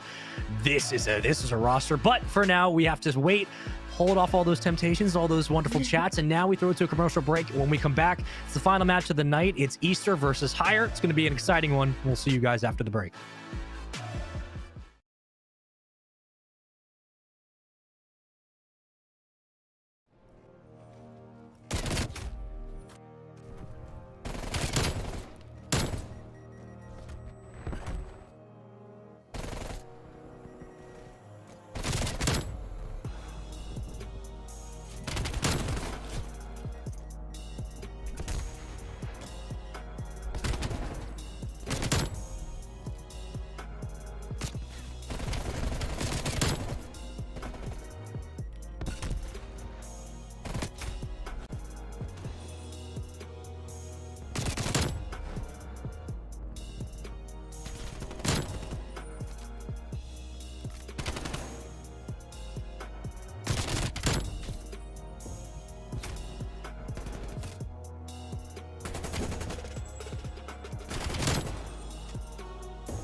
Welcome back. We have some extra Call of Duty for all of our Call of Duty fans out there. We're going to be going against WestR and Higher. They are in Game 5 currently, so exciting that we get to hop in and load it with them. I'm going to be joined by my good friend Fox. I know you're excited. I didn't expect to see this matchup today, and now that we get to see it in Game 5, what are your predictions going into it?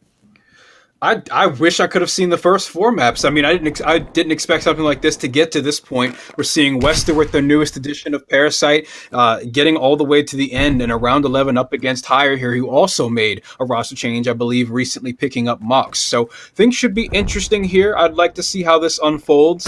In the opening moments, you kind of see it's a slow, just methodical search and destroy as they exhaust their tacticals and lethals to try and find that first blood. Definitely going to warm up on the side of Hollow now that we are waiting for the first blood to go down, as it's still 4v4. A big mess going on here in the middle of Plane as they're a bit stuck. They get the information on Venom, but no trades are able to go out. Exotic, though, is able to push up on Bomb, and he is a little weak with no challenge coming out of them, but Parasite finds that first blood, and now there's 12 seconds, and Bomb still needs to go down. This is actually a very slow round to get traded out, so now it's a 2v1 as now Zappy is able to take on Exotic.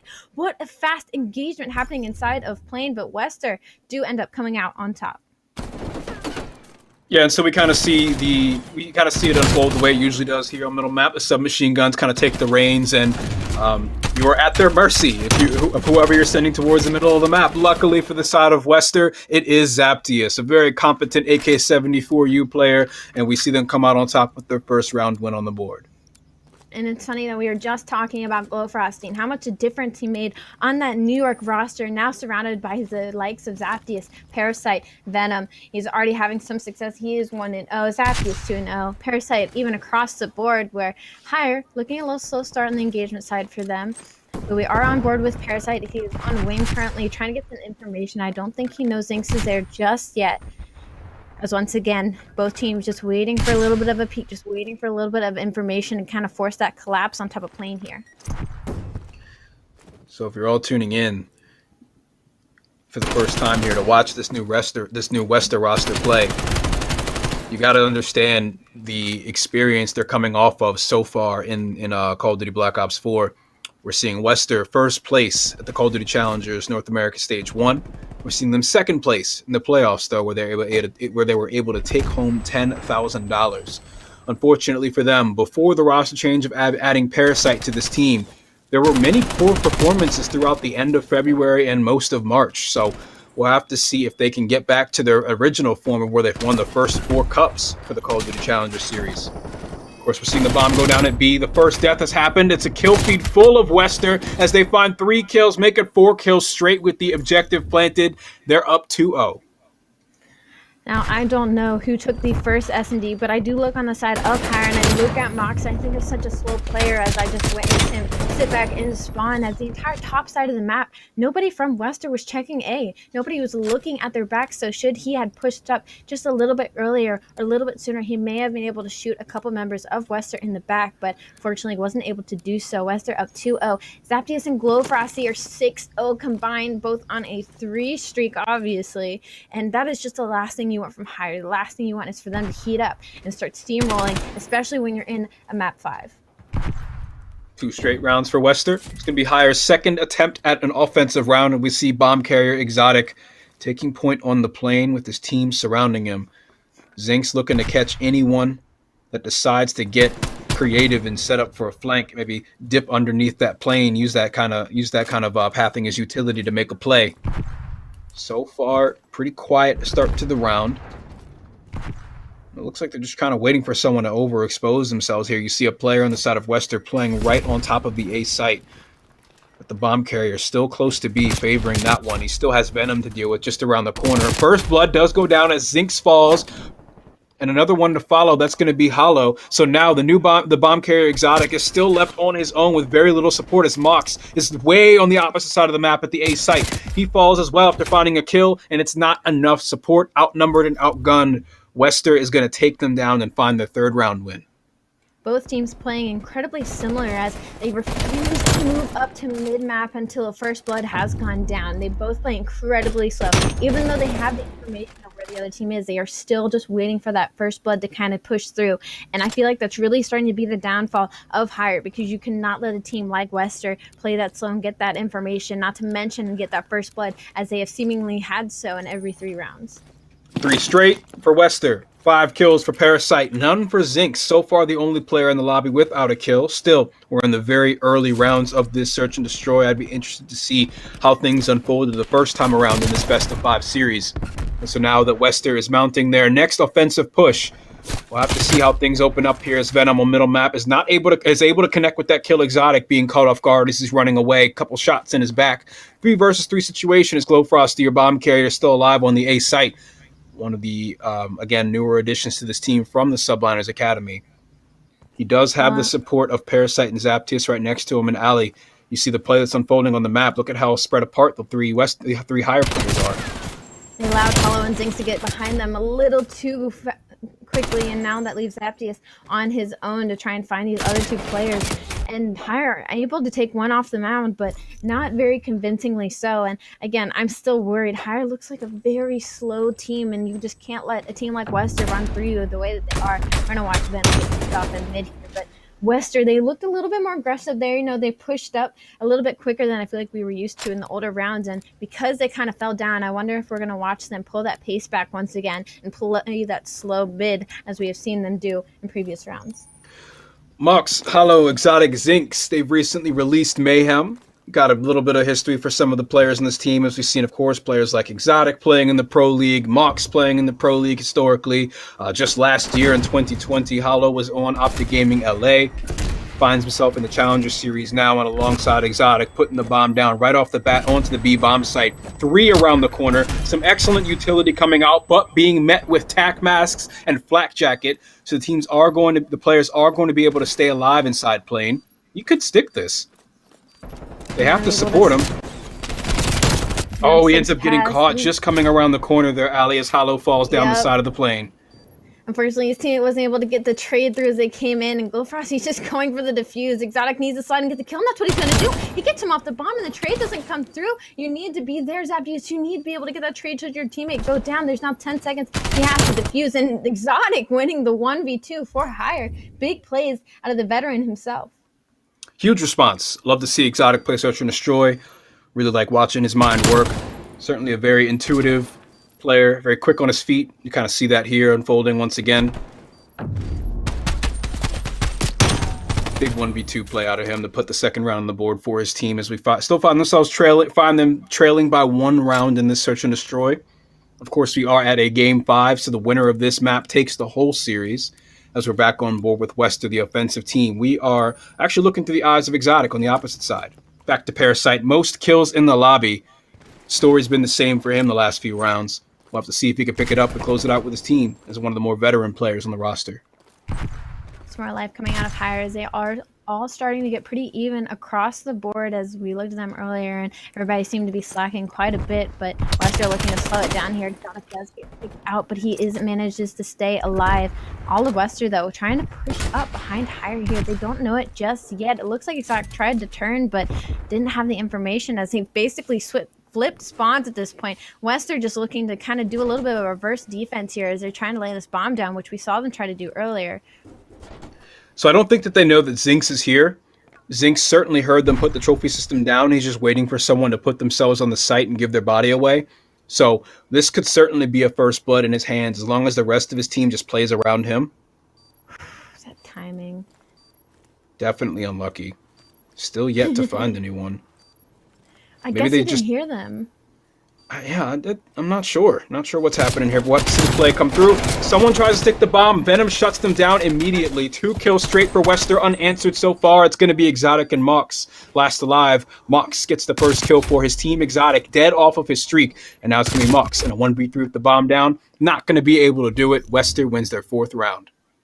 I know we started to chill out for a second. We were like, oh, well, I guess he didn't hear him. We're going to wait and see like some information given up on either side. But Hollow just goes in for the defuse like it's nothing. And WestR's just like, yeah, okay, buddy, maybe next time. And Zink, so, I mean, he definitely looked through that window right when the bomb was getting planted. I guess he just didn't get the information. I guess he barely didn't see him and laid back down. And once it was planted, it was like, oh, crap, not enough time, too late. So WestR is now 4-2 up. We're on board with Exotic and Moxie. They're going to have bomb site going over towards the B. Little do they know, all of WestR is pushed up and waiting. Hollow, closest one to the action, looking for the wall bang and not connecting with a whole lot. But he has a pretty solid idea of what awaits him on the opposite end of this plane as two players sit just on top of the B bomb site for WestR. No one able to make a play just yet. Mox could catch a line of sight here against Parasite. Two former teammates facing off against each other on the same lane, but Parasite elects to back up, regroup with his team on plane. You also have to imagine that he is the shot caller. No first bloods on either side just yet. Nobody seems to have fallen, but a lot of information for both sides.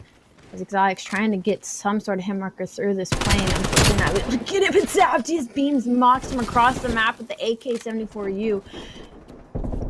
Bombs down, and now there's only 26 seconds left. They have to do something. The clap starts coming through. Glowfrosty finds two of his own. He is 8-2. We were just talking about what a player he is. WestR now going up for match point in this game 5 S&D, and higher, they're just kidding. They're falling behind for sure. WestR was supposed to get that first blood, and it's just a collapse. We're going to watch Glowfrosty's two-piece that we missed initially.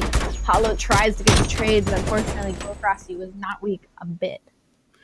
It's map point and match point as WestR look positioned to take it all away. The only two rounds to the side of higher happened in the early stages of this search and destroy, and one of them came off the back of a clutch 1v2 from Exotic. We're gonna need to see more of that here if they want any hopes of coming back in the search and destroy. They're trailing behind by 3. The bomb is left behind in spawn. They don't seem to be too concerned with planting it. Glowfrost is gonna go back for that one. We got two players on the side of WestR approaching 10 kills, and one of them is the bomb carrier. We'll see how this plays out after a delayed start.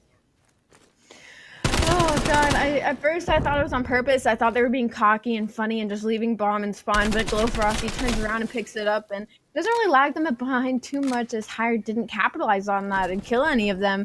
So we're just back in our normal round of S&D, 52 seconds on the clock. Well-placed Semtex is going to be met by a flak jacket. That's not going to do a whole lot besides give Hollow information as to what awaits him around the corner, as if he didn't already know. B bomb site hotly contested. Certainly going to be outnumbered here, but he does have the support that he needs outside of the plane. The shoulder peak right there gives them the information. That was a great play call right there. Nothing good came from it, but in the end, we'll have to see what works out for them here. 3 versus 2 situation. One more falls. Bomb carrier Glowfrosty alongside Exotic facing off against, Zapti is facing off against just Exotic, who was able to clutch a 1v2 before. Can he do it again? 8 seconds on the clock. Bombs down. If anyone can do it, it can certainly be Exotic, as he has the angle put, the snap and burn, as he knew exactly what corner to look and go, and WestR taking the series on game 5. We're going to watch Zaptis do it again. I mean, the slide and burn, he knew he was there. What an amazing prediction out of him. And after watching that Matt Fox, I know we didn't see the rest of the series, but the domination out of WestR just makes me question, how Higher managed to stay alive in the series for so long. Yeah, it was a pretty dominant finish to the search and destroy. I'd love to see the results of the first 4 maps to give us the full story there, but it was certainly an exciting one to watch, and we got to kind of see the coordination out of WestR play through there for a number of rounds. Man, oh man. Parasite is a good pickup regardless of the roster. I don't want to hear anything, any arguments on Reddit, Twitter, Facebook, Instagram, Snapchat. I don't care. Parasite is a great addition to any roster, and what he can do with a young group of guys and galvanize troops together, it just shows you how strong this WestR team can be. Zaptius, again, him and Parasite have had so many different orgs under their belts together, and it just shows you why this team is so good. I mean, what do you do against WestR and S&D besides guys having to clutch 1v2s and 1v3s. It's difficult, but guys, just looking at the quick recap of that game 5, you know, there were moments where I'm looking away to look at some program. I look back and I see the caster feed, and it's like, you know, on the side of higher, it was just like, you know, 1 kill and then maybe 2 engagements and then like 1 kill, and I'm just like, wow, no one can find anything. And that's why WestR are so good, is that they kill you consistently, and then the trades are there. Fox, what were you seeing out of Parasite, out of Frosty, like their ease on the map, right? The understanding of where to be at all times. Talk to me and kind of break that down for the viewers, how easily WestR were able to take that game 5. I think that already you can kind of see Parasite being at the head of the play calling there. He typically takes that role on whatever team that he joins, but I also think that we're seeing him, at least in this map so far, of course we didn't get to see a whole lot, that he's surrounded by some competent search and destroy players. There were some moments where Exotic was able to get the better of them, but I think that for the most part it was a very well coordinated checkmate search and destroy. And Ali, putting a veteran like Parasite on this roster, Zapdius and Frosty seem to be thriving. Venom is just Venom. Like he just does what Venom does. But do you think that Frosty might have found a new and better home on this WestR team than he had in Subliners? No, it's absolutely possible. And what's cool about watching Glow Frosty is, you know, there's always that question mark when you move a singular player from roster to roster of if they are going to be adaptable, if they're still going to be the great player that you saw on that team. You know, was it the player or was it the people surrounding them? And now this kind of confirms that it was the player. It was Glow Frosty. He's adaptable. He's fantastic at this game. He continues consistently to be fantastic. And now he's surrounded like a player from Parasite who is also incredibly fantastic, incredibly adaptable, who does incredible things with younger players. And then next to him is Venom and Zapdius, who just, I mean, they're headless. They run around the map. They kill you in a blink of an eye. And that makes this roster terrifying. I said it again. I am so excited to see what this roster continues to do. Yeah, and you know, roster mania continues even in North America. You had Proto who gets taken off, and Mayhem who leaves, and now you have Mox and Hollow on this roster. So 2 players, especially in Mox with his run with Gen G, 2 players who definitely can add so much value to a team. So we need to see them continue to practice, get a little bit better. But for now, we throw it to a commercial break, and when we come back, we will have our final match of the night. It's Easter versus Higher, and it's gonna be a good one, I'll tell you that. We'll see you guys in just a couple moments.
Welcome back, Call of Duty fans. It's the final match of the night. It's Easter and it's higher. It's not WestR, it's Easter. It's a different version of players that used to be on the same team, but now they're on a different team with the same coach. But that coach now coaches for the other team, and that former team has some of the players of this new team. So it's a lot of different teams and a lot of different players. Welcome back. I'm Spaceman. That's Fox and Alley. And oh my God, there is a lot happening in North America. But how you guys doing? Welcome back from the break. Fox, this Easter roster.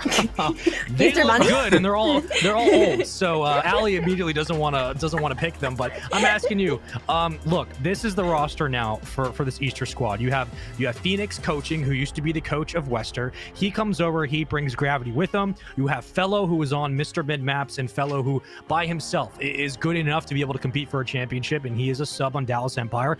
John is back competing, and that's something we'll talk about. And you have Jerd in here. So you have Gravity, Jerd, John, and Fellow.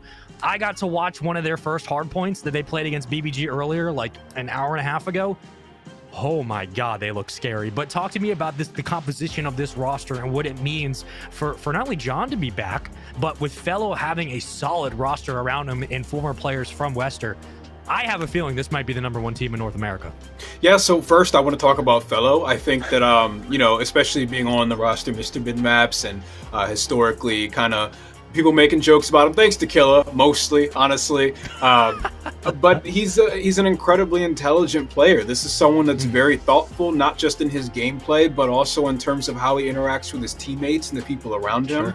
Genuinely friendly and nice guy, and just an awesome person to be with, and definitely contributes positively to whatever environment he finds himself in. He's going to be alongside the likes of John, Jerd, and Gravity. Likewise, great people to be around. John, I'm glad to see him back. Hope he's in great spirits and great health, and I'm looking forward to see him light up the competition like he's always done. I mean, this man is a menace, and putting him in any lobby he's immediately a threat. Yeah, let's look at the maps for this series, because I'm actually really interested to know who picks what. And more importantly, look, Gravity is now on this roster. He follows Phoenix into the squad, and that means you have a strong AR. And not only that, but you can duo that with the likes of Fellow. So you're leaving the subs up to Jerd and John, which is disgusting to say the least. But we have Apocalypse making its way into the rotation for the first time tonight. The new map is here, and it will take over the likes of what I would assume would be Crossroads in that slot. You have Garrison Hardpoint at first, Checkmate S&D, Raid Control, Raid S&D, but Apocalypse Hardpoint in map 4. That is where I'm keeping my eye at. But Allie, specifically for this lineup, because we just watched Higher play, and I really want to talk more about this Easter lineup. John, he's back competing now. Now, we won't get into all the specifics of what happened or why he took a year off, but what we will talk about is the fact that it was a year off. Do you believe, and you're a competitor, so you understand what it can do taking a couple weeks off, possibly a month or two. Do you understand kind of the mindset he might be in at this moment, not only having to feel like he has to reprove himself, but he is a world champion. He is arguably one of the most competent and prolific subs that's ever lived, and now he's on a roster where he's trying to fight his way back into the league. Do you think the year off would help, hurt, or just be neutral to him, and does he have the talent to make it back? It's definitely pretty back and forth. It's not exactly neutral, but in a sense of mental, I mean, he is hungry. He's hungry to get back into the game for sure. I mean, I take a week off of playing Call of Duty, and you already heard me today. I was off edge, ready to cast some. And I can't imagine his mental having to take that year off and step down and watch all the competitiveness play out and not be able to take part of it. So mentally, he's absolutely hungry. I don't think physically and gun skill mechanic-wise, he's hurt too bad. It probably took him a bit to get back to where he was. But I have no doubt in my mind that he's still a top contender. And Fox, we're looking at the last roster he had on LG, and it seems like it's been such a long time ago, but now you're with Fellow, now you're with Gravity, Jerd as well. I feel like Fox is just going to be a great series, but unfortunately, I have to say bye to you. I'm sorry. I have to get into this series, and that means it's going to be Allie and myself taking you through the final match of North America tonight. And with that said, ladies and gentlemen, it is Easter. It is Higher, and I know a lot of people were waiting and expecting to see this Easter lineup. More importantly, somewhere down the line, we will get Easter versus WestR. When that happens, the universe will implode, and I will be happy to see it happen. But for now, we sit with these two rosters. in this best of 5. Maybe we'll get to Apocalypse Hardpoint, maybe not. It's Garrison up first, and for this first Hardpoint, oh, you know I'm going to be looking at John and see what he's able to do. But Allie, keys to success for Hire. Who are you looking at? For me, I think I got to look at Mox.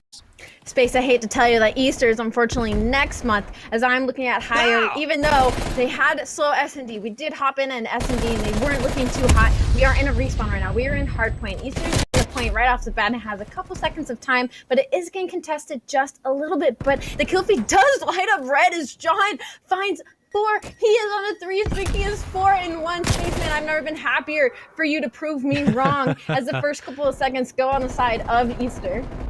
Who said old men can't shoot back? It was you, Allie. You said it. 21 and 4, 6 seconds left in the hill. Now we look at the rotation, and again, the subs are going to be so crucial, and the flex will be John, QBZ in hand. Never mind, that's great, but it doesn't matter. Lights completely shut down. Anyone else going to challenge will bite the bullet. And the top of radar already set up early. It's Easter, and they have so much room to work through the middle of the map. 8 and 1 for John to start this one off. Looking to make it 9, but never mind. 8 and 2, he will fall. But 2 uncontested that currently sit in that radar hill. With 40 seconds to go, if you are Easter, you're more than happy to sit back, let Fellow and John work through lights and pick up kills like this. QBZ there for Fellow, and now we start thinking about that rotation. But for Hire, it's either contest or rotate. You must pick one, and you got to pick it soon because you're running out of time to make that decision. I will say I'm on John with this one when I say that the Krieg is definitely better than the QBZ. Hot take or not, he is on board with me. 8-2. Easter up already, 60 points higher, just can't get a foothold in. They're trying to get this early rotation, but they're getting picked apart by John. He finds 2. You cannot let them do that on your early rotation. They get flipped out as well. You look at the blue on your map. They are getting spawned cross-map, and old Gravity finds 1. What a shocking, pleasant surprise out of Easter as they are looking to break 100 points on this hill. Fellow's just not letting them get past mid-map. He finally gets taken down, but Gravity answers on plat. And finally, a couple kills going inside of Hire, but again, time is still ticking.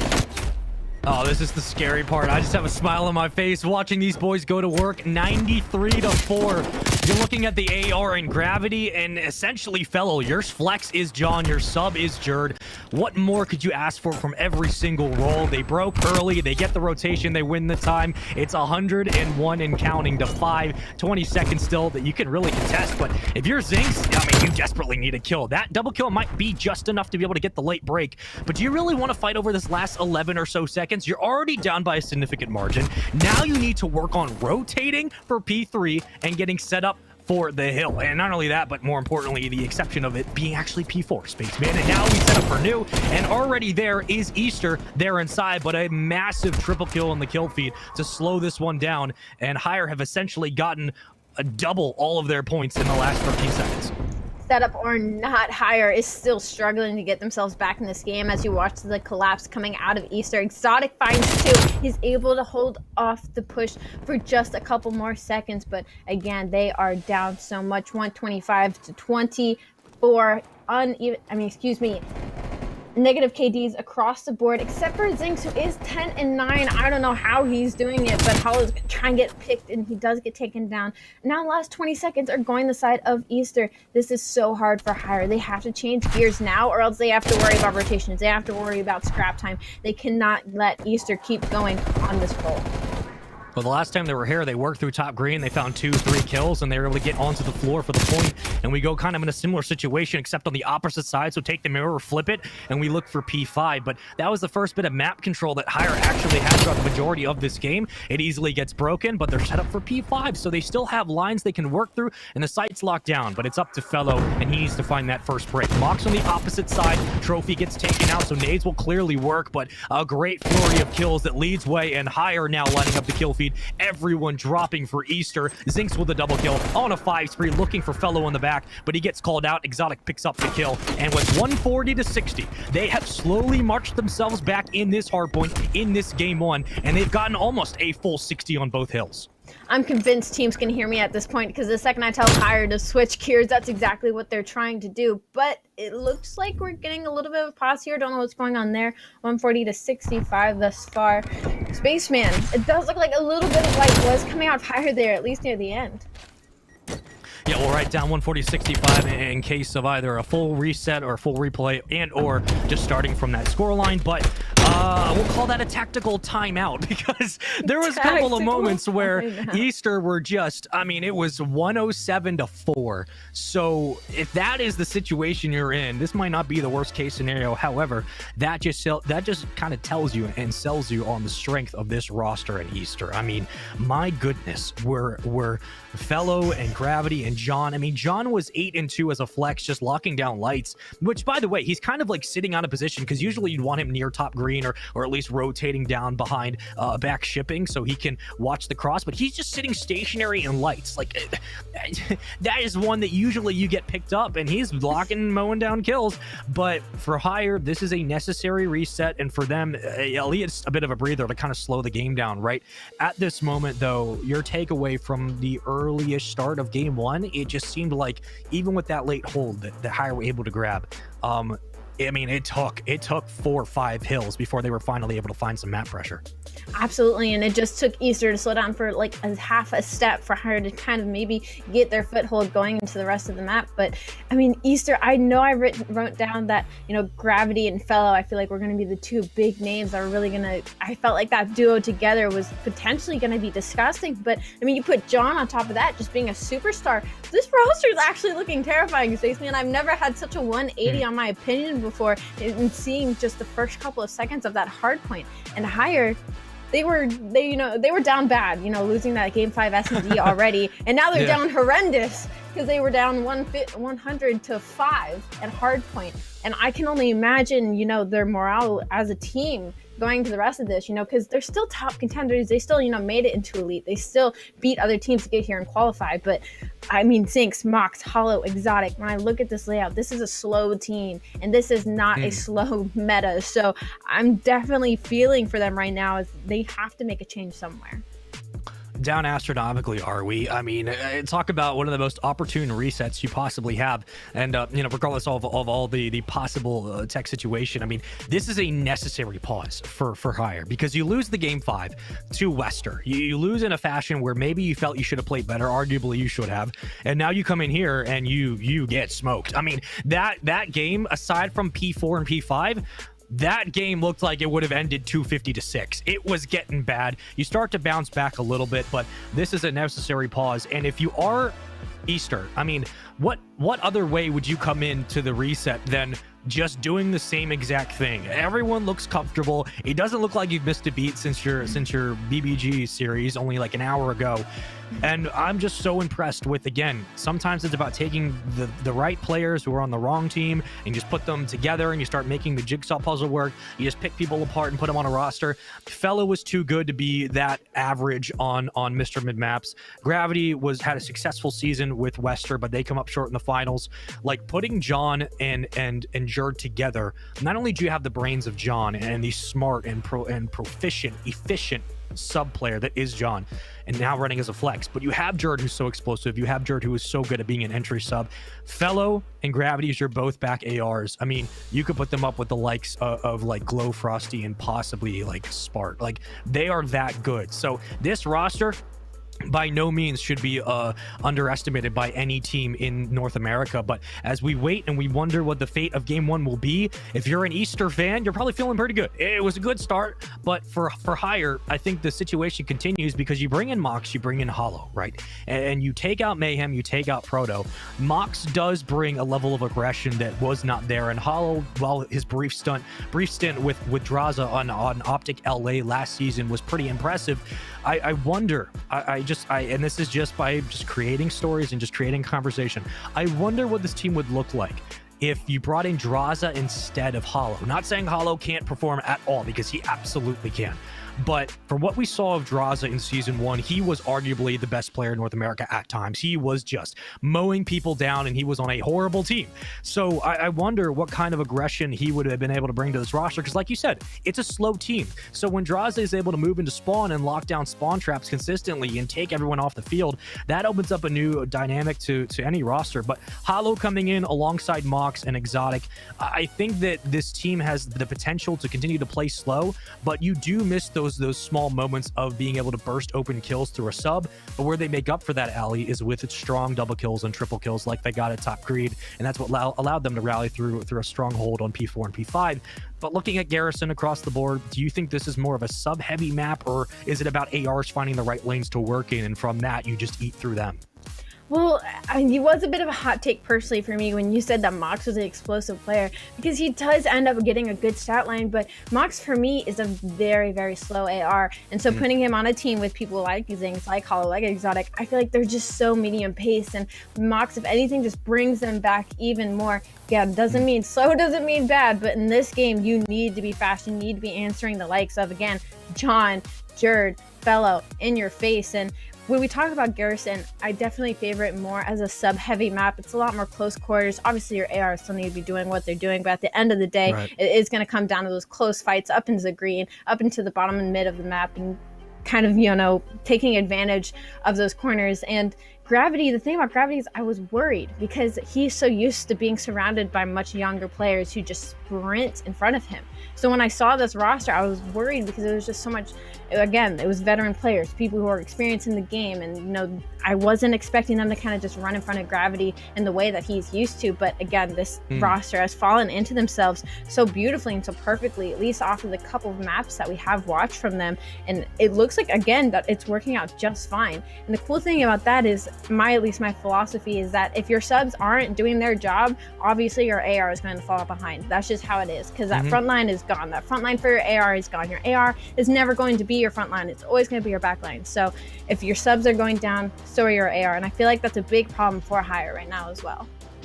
You know, that's an interesting point you bring up about Gravity, because the last time, I mean, outside of the WestR lineup, I mean, you look at Atlanta FaZe Academy last season, which I think that in terms of duration and length of success, I think that was his best run so far in the Challengers scene. And Gravity was the IGL for that team. He was in charge of corralling in people like Venom, like Sib, like Journey, right? Like Gravity was usually the older presence on the team.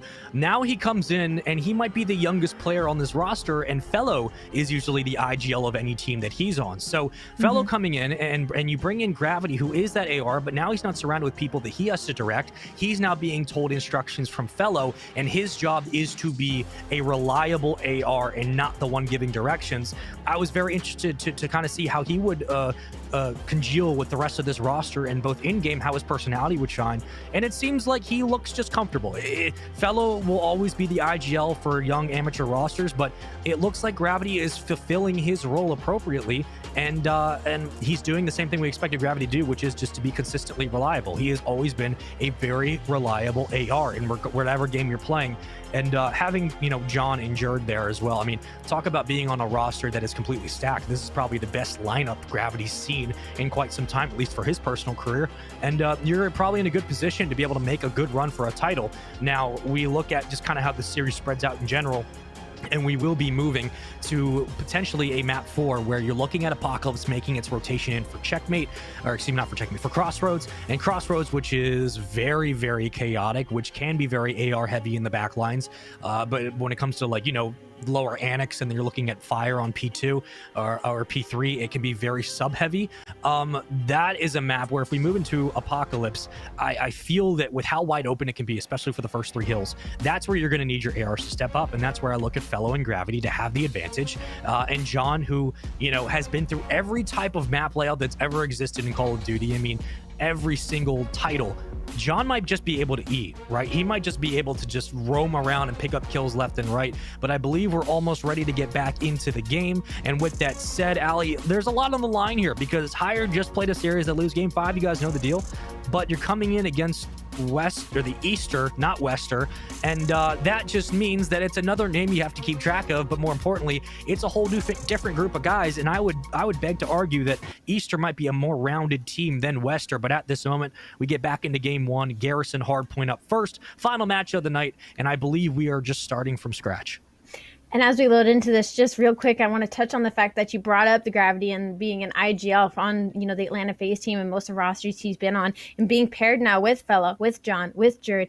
What I think is interesting is the IQ of this team is so high. The IQ, the strats, I mean, the conversations they have, I could only wish to be a part of, because having all those IGLs on your team, I mean, not to mention, the insight of John, again, we talk about he's such, a decorated player, and the insight of Gravity, who's kind of a younger IGL coming up, who was already, he's pretty young, I'm pretty sure, compared on this roster, but growing up as an IGL in the scene. Fellow, who we've known has been absolutely incredible when it comes to S&D and coming up with those strats, all of them together in a pool just is terrifying to me. Well, if you're a fan of Hire, they already have a fourth of their points they had last game. So, it's off to a good start, but we kicked this one off back at 0-0. The reset comes through, and everybody's on an even playing field. But does that mean it will be the same scoreline? Surely not, and it won't be. All of a sudden, Hire have come out of the gate, and they've already gotten 10 points on the board. So they're doing much better than they did at the start of this game. And we get into our final series of the night for North America. It is Easter. It is Hire. And that means we're going to Radar Hill, and we're going to rotate to P2. Set up early is Hire, and for the first time they have early control of a hill, and they have a player inside who can get a big gunfight, but Jared comes in for the follow swoop and he takes him down. What is tough about that pause is not only does it let Hire kind of take a step back and kind of regain the streak to talk about what was happening and what they want to do going into this, Easter kind of got that momentum stop. So we're going to have to see them try and pick that back up again and get that lead once that they had. But it looks like they're pretty unable to, as Hire, again, they're getting the first couple of seconds. I mean, it's only a small lead, but it's a lead. It's more points than they had in the last game. So that's saying something for them at least, Space. I mean, what do you do in the reset and tell your team, shoot back? So far, it's working. You've actually gotten a lead, and you're continuing to rally it. That's all you had to do, and it's not saying that Easter aren't having a good start. I mean, 5-4, 5-4, 2-6 for Fellow. That's really the only negative, but everything else about even at this point. Higher on your screen, and more importantly, Jared trying to watch the cut through caution, and here come a couple of numbers, 45 and 13 and counting, but it's about the rotation all the way to P3. That caution area where your ARs can get so set up and so eat. They find multiple kills if we're able to funnel them appropriately, but at this moment, we're siphoning off players into caution, and John, who had a great start to game one, well, he needs to continue that same prowess. Fellow starting to light up the kill feed. The break comes through for Hire, but the numbers are there for Easter, and it's an early hold and a late setup, and they're going to be good for now.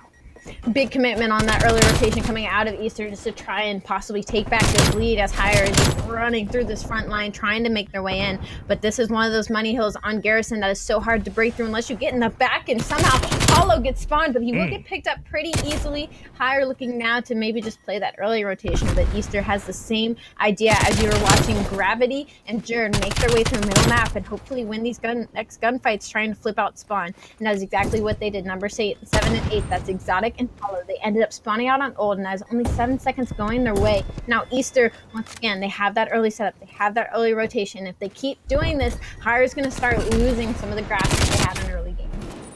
You know, it's a little bit of a flip from what we saw in the beginning before the reset. It was Easter who were able to get the early time on every single hill, and then they lost floor control. Hire were able to get 2, 3, 4 kills in a row that rallied them into a solid hold on P4 and P5. Now, it's Easter who are inside at top green. John with the trophies down, and as this flex at 13 and 7, he must go big. He must defend his position at top green. So far, able to find one. Zinx gets cut down so quickly. Exotic stands no chance, and John is back in full form. Give him the 5th kill. Why not? Pick it up, young man. You have done so much work to move into the hill and maintain the time. That's 6 in a row. John has missed no steps. A year off means nothing. He is still racking up kills and locking down time.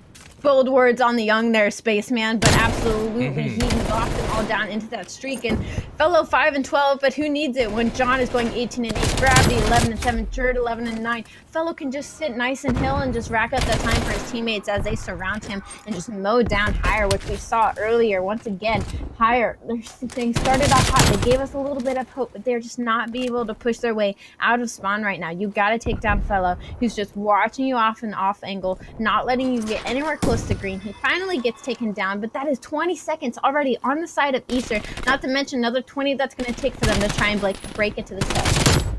John is 22-9, and as the pendulum swings back in favor of Easter, the pressure begins to dissolve on the AR shoulders. I mean, Fellow 8-15, you don't really got to do much. Gravity at 12-8, you don't really got to do much. John as the flex is absolutely tearing down higher, and yes, we sit with them in the hill. 3 will be sitting on the initial, and it still means they have time to bring themselves back in this game, but they have to start locking down John. He is just running away with it, but Mox is responding appropriately. 14-13 on a 5 spree of his own. He has been cutting down players in the back. John gonna go for the gunfight. Mox is absolutely not, brother. 15-13, 6 more, 7. Can he find the 8th? Not gonna happen, but the damage is done. The time is racked up, and the early hold is there. Hire have plenty of chances to be able to bring this game back. It was all up to John in the back to make some noise to allow his teammates time to get Mox out of their spawn, but you cannot let him sit in that corner and do that. And now, once again, what was a little bit of a lead for Easter is slowly dwindling down, but Easter answers right back as they just slide into the hill and they pick apart Hire like it was nothing. So what was looking like such a good hold had just been picked apart, and now you have all of Easter mid-map just waiting for Hire to funnel into their free fire. Trying to get a couple shots on Exotic, able to slide past, and nobody's winning a gunfight. That's one down for Easter. Fellow finds 2, but kill feed starts lighting up red in time. Once again, going back on the side of Easter. Number 6, that's going to be Zinx. He's early on rotation, but he's all by himself. He has to answer to 3 Easter players. He takes 1, but he does get taken down finally by Gravity, and now this early setup starts happening, and the time starts going on the side of Easter. And as P1 is highly contested, P2 could be anything but. It is a bit of a money hill. If you're able to rally a flurry of kills together and chain those into positive time, you have an early setup for Easter, and the spawns are there out at lights for Hire. So it's a long rotation, but top green control will be necessary to break. Here come the streaks. A stun comes through to at least take him off the intel, but still, you know where you need to place that missile, and it comes down. The artillery will not connect, but you have time to break through, and you have 30 seconds to secure. There's a big kill for Mox, and a lot of people are probably wondering, oh, Hire didn't get a lot of time on P1. They're not getting a lot of time on P2, but they're keeping Easter off the point, which means this game is still anybody's grab. It just comes down to actually getting the kills necessary and finding a way to shut down all of the flex power that Jot's brought and all of the AR prowess that Gravity is able to put on the board. And now we look at the rotation to P3 Alley. Early setup is Hire. Look at your mini-map. They have 2 ARs in the back. It's Mox and Zinx. Those are the rotational ARs. They're going to cut down the subs moving into the hill, and that means Jerd. If they pick him up, it's easy pickings. The spawns are there. It just comes down to finding the kill. If you're gonna invest your streaks into that hill, at least make sure you get the scrap time. So a little bit of an early investment out of Mox for there still to be a 50-point deficit, not to mention Easter is now pushing for your front line and punishing the fact that you use those streaks a little too early. Number 1, John spawns in the back. What was looking like a good hold for Hire again have been completely flipped out, and now they are cross map trying to make their way in. Zinx trying to pick a couple off of spawn, unable to do so as his teammates are able to slide a little bit through, but time is still going on the side of Easter. Hire needs to start settling down and getting these full 60 hill points out there, not going to be able to make that deficit smaller going back into this game.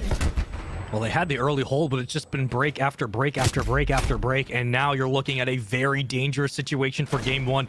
Yeah, it's been a bit of a different scoreline, but the result still looks exactly the same. 200-118, almost flying out, and Fellow doing something disgusting, which we can't show on stream. He gets cut down. 200-118 again. Now the lead increases, and the kills are starting to chain together. East are starting to feel themselves. As Hire need to stop the bleeding. How do you do that? Well, you need to have a presence on the floor. We've rotated to P4, but no one from Hire is around. They are so far spread out. They can't congeal as a team off spawn. They can't hit one at a time. They have to hit as a unit, and now the kills start to fall through. Now you get 2, 3, 4 in the kill feed, all blue, and this is where you need to get these last 30 seconds. And moving into P5 Alley, you need to lock down 60. There is no ifs, ands, or buts about it. This game could get completely out of hand if you can't lock down top green and lock down the time.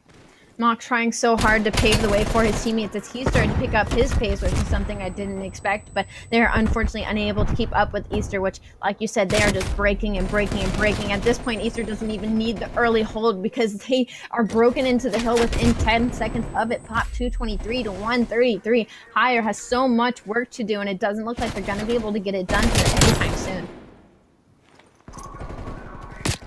Couple of stuns out. Picks up 1. 230 and counting. And everything starts to slow down a little bit because it's just about the kills, right? Well, the trades are so far on the outside of the hill that there's no one near for a contest. The only one might be Exotic. Mox thinking twice about the engagement, but here comes Exotic and here comes the push. One will fall. Two more in the back. Everyone dies. Oh my goodness, and that's game one. It's 250 to 133, and Easter just make it look so easy on the reset. Not in as dominant of a fashion, I'm sure, as Easter was hoping, but done it nonetheless near the end of the game. We're going to watch John once again. He's just putting on a clinic on this Garrison Hardpoint, and I mean, he looks fantastic. A year off, nothing less. 15 shots on a Mox. You should never lose that Mox, not with the AR in your hand. Easter, they're looking terrifying. Well, the reset certainly did nothing. It helped you come back a little bit stronger in the start of game one, but again, just the fact that John is an omnipresent at all times as a flex and what he was able to do. I mean, he was on a 6, 7, 8 spree. Top green control, which we talked about in the pregame a couple of minutes ago, how crucial it can be on Garrison Hardpoint. John set up early, and then we're looking at the ARs, and here are all of the replays that I would assume is just a John highlight reel because the dude's been absolutely unreal. But I mean, Mox was able to step up, right? He was able to lock down boxes, and then that helps the spawn. But it came down to the ARs, especially the rotational ARs for hire. You're looking at Mox in the back, you're looking at Zinx, and they just could not get it done. They get shut down looking at that caution hill, looking all the way back at P3. And Ali, once they got broken there, that is when the lead increased to like 180, 190 for Easter, and they just didn't relinquish it. I feel like that was the big hill. That was the big swing in this game. For hire, they needed to win that rotational fight. They just didn't do it. Hire was just, I mean, they were just getting outplayed. There's not really that much to it. They had early rotations. They would be set up, and they just couldn't win their gunfights. When you see Mox, obviously, he had some promising highlights going on through it. But honestly, Mox is the last person I want to see on this team become a superstar. I need Exotic to become a superstar. I need Hollow to become a superstar. I need Zinx to become a superstar. I do not need that out of Mox. I need the solidarity and the consistency out of Mox. But I do not need him to be the superstar that we talk about when Hire starts coming back. I'm just agreeing. I'm just listening. I'm just letting you spit facts. I'm just here to like witness the spitting of facts that is Alley Cat. Listen, yeah, if you're Mox, that resolve that he brings as a slower AR, that resolve that he brings and the confidence he has in gunfights to not only win an engagement or two, but knowing when to back up. That's the important part that Mox brings. But for how this roster was constructed, we talked a lot about Zinx being a little bit more of a mobile AR and the fact that Exotic is the guiding underhand of this roster. I need to see more from Exotic, plain and simple, right? He's kind of the leader of this team. He was the one that was first here kind of formulating the roster, and now we look at it S&D, where you just lost an S&D in game 5 to WestR. Now you're playing now you're playing Easter, which are a little bit more well-rounded in S&D. Just looking at the fact that you have John, Jerd, Gravity, and Fellow. This is going to be an AR battle, just straight across the board. You're going to need to be able to shut down the ARs. Gravity is an incredibly smart S&D player. Reminds me of a little bit more of a skillful in terms of gunplay, nade shot from back in the day. Gravity is incredibly intelligent in S&D. So let's take a look at the maps for this series, because S&D coming up next, it's going to be a crucial one. Will we see Easter go up 2-0 on Checkmate, or will Hire bring it back? Well, they just lost the game 5 on this specific map. If you're Easter, it's going to come down to me. It's going to come down to Fellow, and it's going to come down to John. Those are the big two, the flex and the main AR. I got to know what they're going to be able to do, especially with plane control. But Ali, we just watched Hire on this specific map, right? And looking at how they played through the plane, or just the entirety of game 5, was there anything unnormal, that's not a word, was there anything abnormal that stood out to you about Hire's playstyle on Checkmate S&D that they needed to either fix or continue doing going into this one? It just didn't. It felt like I was watching solo players on the map. It didn't feel like I was watching a team playing together, pushing together, and doing things together. It definitely felt like it was kind of just 4 talented players just kind of doing their own thing on the map, and they just weren't able to close out any rounds. And again, we saw it before. They were down bad in that S&D. They're down horrendous in this Hardpoint, and I feel like we're just going to be down abysmal going into this next S&D. I do not expect anything good to be happening for the side of Hire, unfortunately. I do expect Easter to just kind of steamroll straight through. Well, we're looking at raid for possibly the final S&D should we get to that point, and you're also looking at raid for control. So the Apocalypse dead middle. It's just going to split up raids either end. It's the inevitable that is raid, and I'm excited to get to that because again, you're looking at players like John and Fellow, and putting them on raid is just so many memories that overwash me. But I need to see Higher step it up in this S&D because this is a big one. This is probably a situation tonight where you go up 2-0, even if you win the control. We could be looking at a 3-1 win for Easter. We could be looking at a 3-0 win for Easter. If they can't come out, and by they I mean Higher, if Higher can't come out and win this S&D, it's going to be a long night to bring this one back into the realm of possibility. So the best case scenario for them is they get a hard fought and or quick S&D under the belt. They just come out, they stomp, they move on to the control. What are you predicting this one? I have to go with just the momentum that I currently see. I have to go with Easter. What are you seeing, Allie? No, of course, I agree with you 100%. I'm definitely going Easter for this one. Like I said, I'm expecting a bit of a steamroll. Hire's already been struggling with S&D, and after watching that respawn, I don't think we're going to suddenly see a superstar S&D team coming out here anytime soon. So they have a lot to work on. It's definitely a roster that I look at, and you know, I see Mox, I see Exotic, and I'm like, these are good players. We've seen them have success. We've seen them kind of carry their teams and do what they need to do, but it's just not a good mesh. I feel like it's just not a good Hollow and Zinx together, and Exotic's not able to do what we saw him do in the previous seasons where he kind of backpacked his team until the rest of them warmed up, and I'm not seeing that Exotic here. So I'm starting to think maybe it's just a chemistry thing.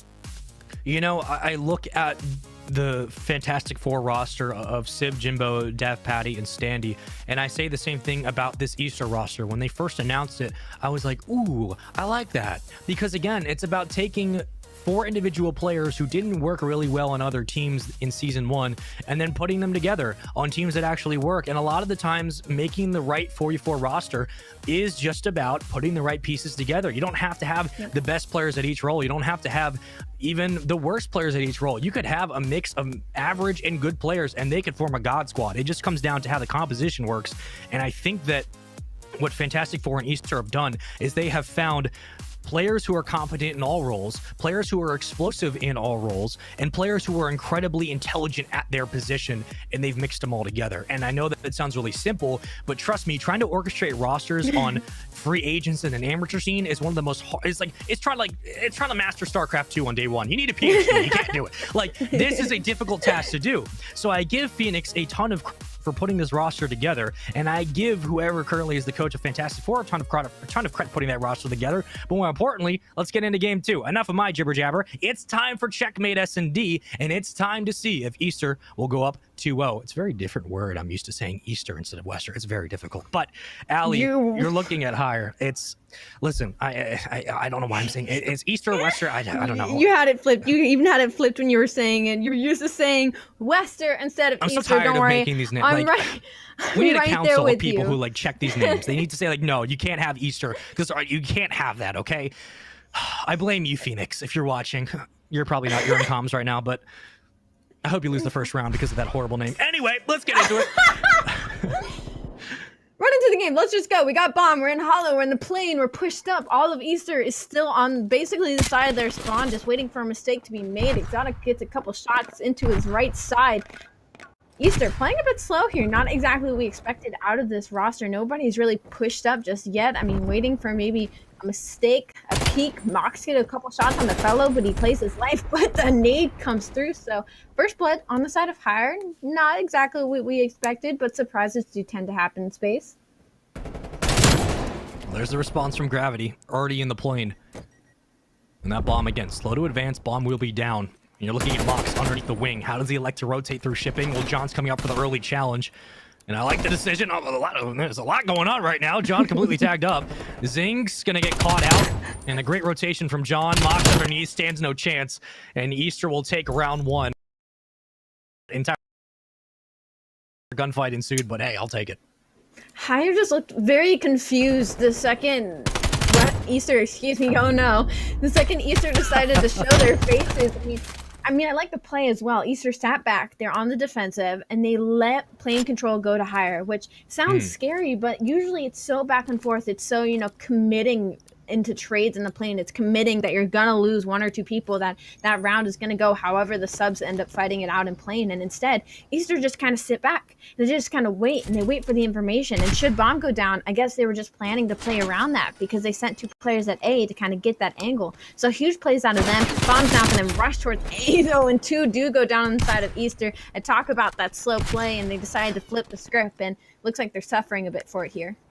You know, I kind of give him credit just for saying, screw it, let's go for it. They run right up the gut. They get shut down. There's really not much they could do. Fellow able to kind of even things out just for a moment. Looking for that 3rd kill. Great rip off Mox. Headshot as well. And he's still alive. Gravity takes down Zinx. So from a 2v4 to a 2v1, somehow this has just turned on its head. Higher, what are you doing? Where did this come from? There is no reason Fellow should have stayed alive that long. There's no strat, like I said, in S&D. It's like singular players just running around doing what they do on a map. They are not playing together. In what would your fellow snap on mocks like that? Apparently this one. But Higher needs to start playing for their trades and need to start playing together. That was a 2v4. That should never happen. Not at this caliber of competition that we've been watching. Gravity at 4-0 on a 4 spree. Fellow dropped early in round 1. So far, 2 kills. On the other side, Hollow still looking for his first. Same with Zinx. An exotic dead even bomb carrier. Working onto the plane. A lot of map presence right now for Higher. I like the spread. Again, you're just looking for first blood. Exotic running the sub. But you need to advance into B, at least get some cabin control. It looks like they're going to try to work under the plane. Jerd will spot Exotic, so you know that bomb might be moving up to B. A couple of early shots come out, no one will connect. And Mox on the opposite side, all the way back at Wood. How does he elect to rotate through the plane? Higher definitely a bit confused here as why there's no players from Easter inside the plane. And like I said, it's just how Easter decided to play the collapse and let bomb go down and play for retake. Now as it starts to happen, Fellow finds one, Gravity finds another. That's 2 down on the side of Higher. I mean, they are confusing Higher so much. Not the execute. I don't know what I just witnessed, but he gets killed mid-animation, and that's going to be another round on the side of Easter. I just feel like Higher's so confused because they're just not used to this playstyle. They're not used to, again, the high IQ of the side of Easter. I mean, I think this is some of the first times we've seen players play B so far back and not inside of plane. I love the execution. If only it came at a time where that was the last person alive, but unfortunately there's still 3 players around. And as we sit for that bomb to get defused, it's 3-0 lead. Easter wasting no time on the retake once that bomb went down. And Gravity for the best play of the round, able to pick up 1. The nade helped out in that instance, but still, I mean, you can just tell that once things start to happen, the collapse is so quick, and it seems like, and this is kind of extending off of your point where you're talking about just kind of individual players on the map, but it just seems like wherever Higher goes, Easter are prepared for said situation, and I'm gonna have to have a word with the manager of Easter at some point because this is ridiculous. Gravity is 6-0 on its 6th streak. Hello is 4-1 on a 4 streak. Jared is 0-2, but he's just making sure that bomb gets down at this point. He's like, you guys can just do what you gotta do. I'm gonna hang out by A by myself and just wait for, the collapse to start happening. And number 1, that's gonna be Mox. Again, he's playing deep in spawn. He's trying to go for those long kills, but they just haven't been coming through. First blood though does go on the side of Higher, but Gravity answers back with one of his own, and it's like dominoes falling every single time Easter gets a kill. Streaks are gonna get pinged, but they're not gonna be called. It's just for the information. Easter is just disgusting at S&D space. Yeah, like I said, Gravity reminds me of a little bit more gun-talented nade shot from back in the day. I mean, his S&D understanding is just ridiculous, and what he's doing right now. 8-0, showing you why this was a massive pickup for the roster, and why Gravity coming in to help out Fellow might have been the best decision he's made, at least in his amateur career. Mox going to back up a 1v1. 4-3 for Mox. 20 seconds to go. That bomb is down on the plane. Mox is playing this very, very cautiously, and I like the decision, but Gravity has a lot of room. He's going to get caught. Gravity's still alive. Gravity escapes. Surely Mox can get this kill, and he will do so. Higher get their first round. And a little bit dangerous, but hey, a win is a win. I started sweating. I'll be honest, I started sweating in that one. God. The second Gravity slipped by, I was like, oh God, it's happening. Yeah, I'm not gonna lie. If Gravity picks up that kill, you're gonna hear many things from my soundboard. They're just gonna get unleashed on stream. But thankfully, that doesn't happen. Production's very glad about that. 3-1 lead for Easter, and Gravity loses his first gunfight of the game, but still 8-1 for Jerd. I mean, quiet, sure, he's 0-3, but you're up 3-1. On the other side, Mox able to kind of bring this team back into the game. That rather be down 3-1 than 4-0, that's for sure. Absolutely, and again, Higher doing the same play over and over, but actually get a first blood this time. Zink's playing a little bit aggressive, which might be exactly what Higher needed. Now, again, Easter has yet to be inside of this plane. John, for the first time, is now inside, and Gravity picks off Exotic. I don't know what off angle he managed to get on that, but John pushes up, cleans up the rest inside of plane. Higher, they have to have information now that Easter does not push up in that plane. They can lay the bomb down, they can back up, they can play their lives. I just have yet to see any sort of change on that side. Gravity, though, guys, is taken down by Mox again. Mox cleaning it up, keeping Higher alive in this game. Well, if we think back throughout that's not a sentence. If we think back throughout this S&D and we take a look at how most of the gunfights have ensued, I mean, round 1 was a off-break nade that gave numbers advantage to Higher. It was a 4v3. They relinquished that. Then round 2 was a 4v2. They relinquished that and they lose. And the only round that Easter have been able to take was just off of a plane retake where they had first blood, where they had numbers early. Every other round, Higher have essentially given up the advantage, and they've given away a round. Mox is 7-3 on a 5 spree. So Easter, in all likelihood, should be down 4-0, 5-0 at this point, but they're still in the lead, and Jerd needs to find a kill. Fellow needs to stop getting first blooded. What can John find? Shots begin to ring out. Surely that nade will tag something. It does not. Exotic in the plane, knows where Zinx is, and I think they've started to isolate some players from Higher as streaks get called in. Yeah, that streak investment is huge as they do end up getting first blood, but Fellow drops right on back. So now it's a 3v3. Easter, they need to not let Higher change their pace here. They were doing so well, and now they're kind of getting clapped back on. And Jerd thankfully finds Zinx in the corner, and Bomb should be going down here in a second, but they don't know the Exotic sitting in this corner just waiting for a mistake to be made. And Mox, he's got the information that John and Jerd are possibly near the back, but they slip right by him, so he's got to turn around, but 2 go down. Exotic finds Gravity, and Mox finds the third. Jerd is now left on his own in a 1v1. He has the bomb, though. He's going to have to lay it at A, but Exotic, he knows this. He's making his way across the map. He's going to get this information, but I think Jerd caught his head. Yep. But Exotic's not coming, so he's going to have to lay this bomb. 15 seconds. Bomb will go down. Exotic is in plane. Jerd has to know he's there. He's going to start that pre-aim as he pushes back. Exotic knows as well. Yep, Exotic knows. Jerd has the weapon up close to work with, but does Jerd turn around? Oh, Jerd might peek. Here comes Exotic. He checks the wrong corner. Oh, God, timing. Oh, God, it wasn't even that wrong. hurts. It was just a 0.2 away. Just that same second, Jerd decided to back up from the corner as Exotic just pre-checks it. You had the right idea, Exotic. It was just a second too late. Easter now up 4-2 on Higher. Mox is 8-4. He's doing his absolute best. Hollow, though, 1-6, really lagging behind as Exotic. 3-6 is kind of Zinx 4-6 kind of Again, like I said, Mox cannot be the superstar for this team. We need to see it out of somebody else if they want to find any success. Gravity is 11-3, and while he's been caught out of position and left in like a 1v2 every single round for like the last 3 rounds, finally he gets a first blood, and everyone starts to trade. 2 more will drop. Everyone falling. Wow, what a round from Easter. Up 5-2 now. Easter made quick work of that round. I blinked and it was over. We're gonna watch Fellow and see what he did. It looks like he got that kill with the nade. Oh, excuse me, hurt him and then made the nice snap onto Zinx. You cannot let that happen. What a round from Easter at this point.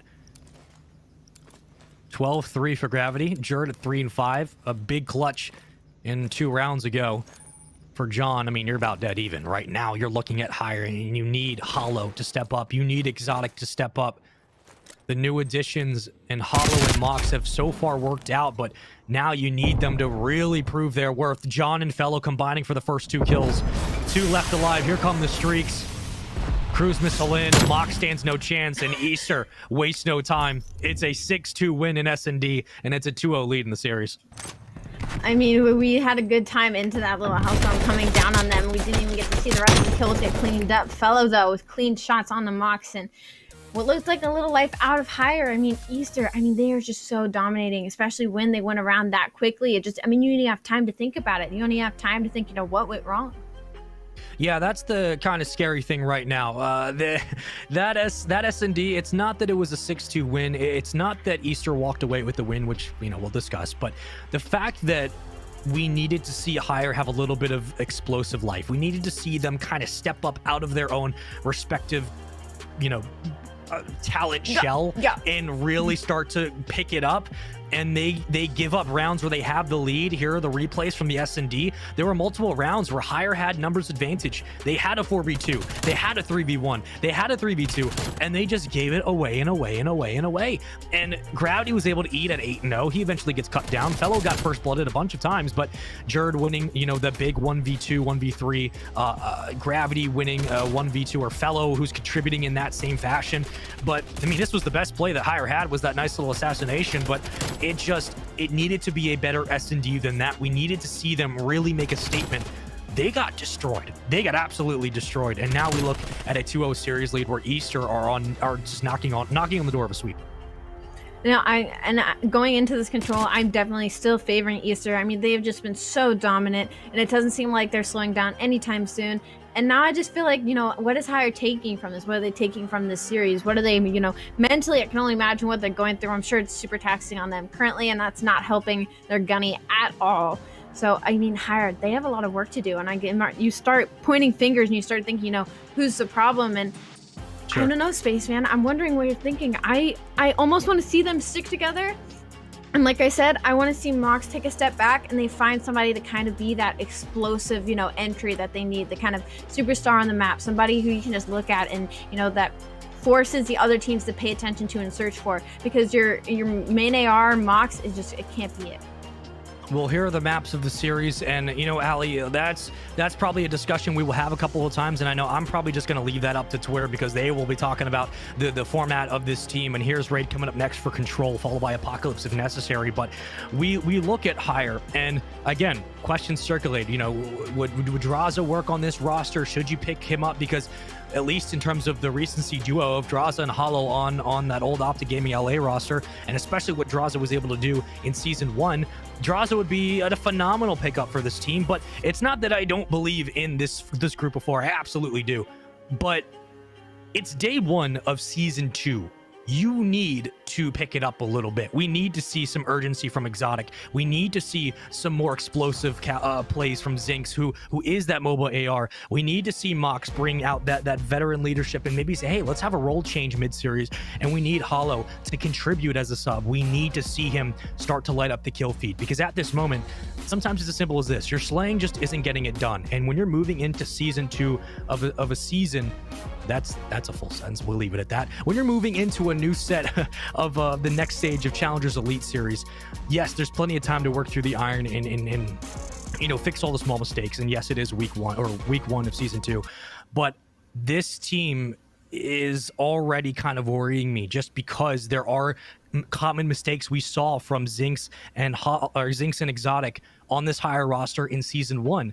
And it has not changed. We have not seen those mistakes get rectified yet. They are still here. They are not as explosive as they need to be. And I need to see them start to pick it up just a little going into this control. And already we're on board with Fellow, as it looks like most of the Easter roster is trying to make their way over to this B site and get that stick in. While number 2, that's Fellow. He's just kind of making noise at A, and now he's able to kind of just sit here and force some of Hire to send their talisman over to the side. The Gravity is already pushing up spawn. And I said this was probably going to be on the side of Eastern. That's already what seems to be happening. Red kill feed lighting it up. We're already got a tick through at A, and Fellow is uncontested by himself as he's taking A right near. Absolutely no commitment coming out of Hire to try and get him out of that point. He is already have a tick in. Hire, they haven't even made their way out of spawn yet. Fellow could write a 7-page book about how he broke down Hire in a series right now. Like, he's just typing away. He's been uncontested. No one's come over there to just check on him. Like, Fellow, are you alive? You haven't moved in 2 minutes. Like, he just caps the point by himself.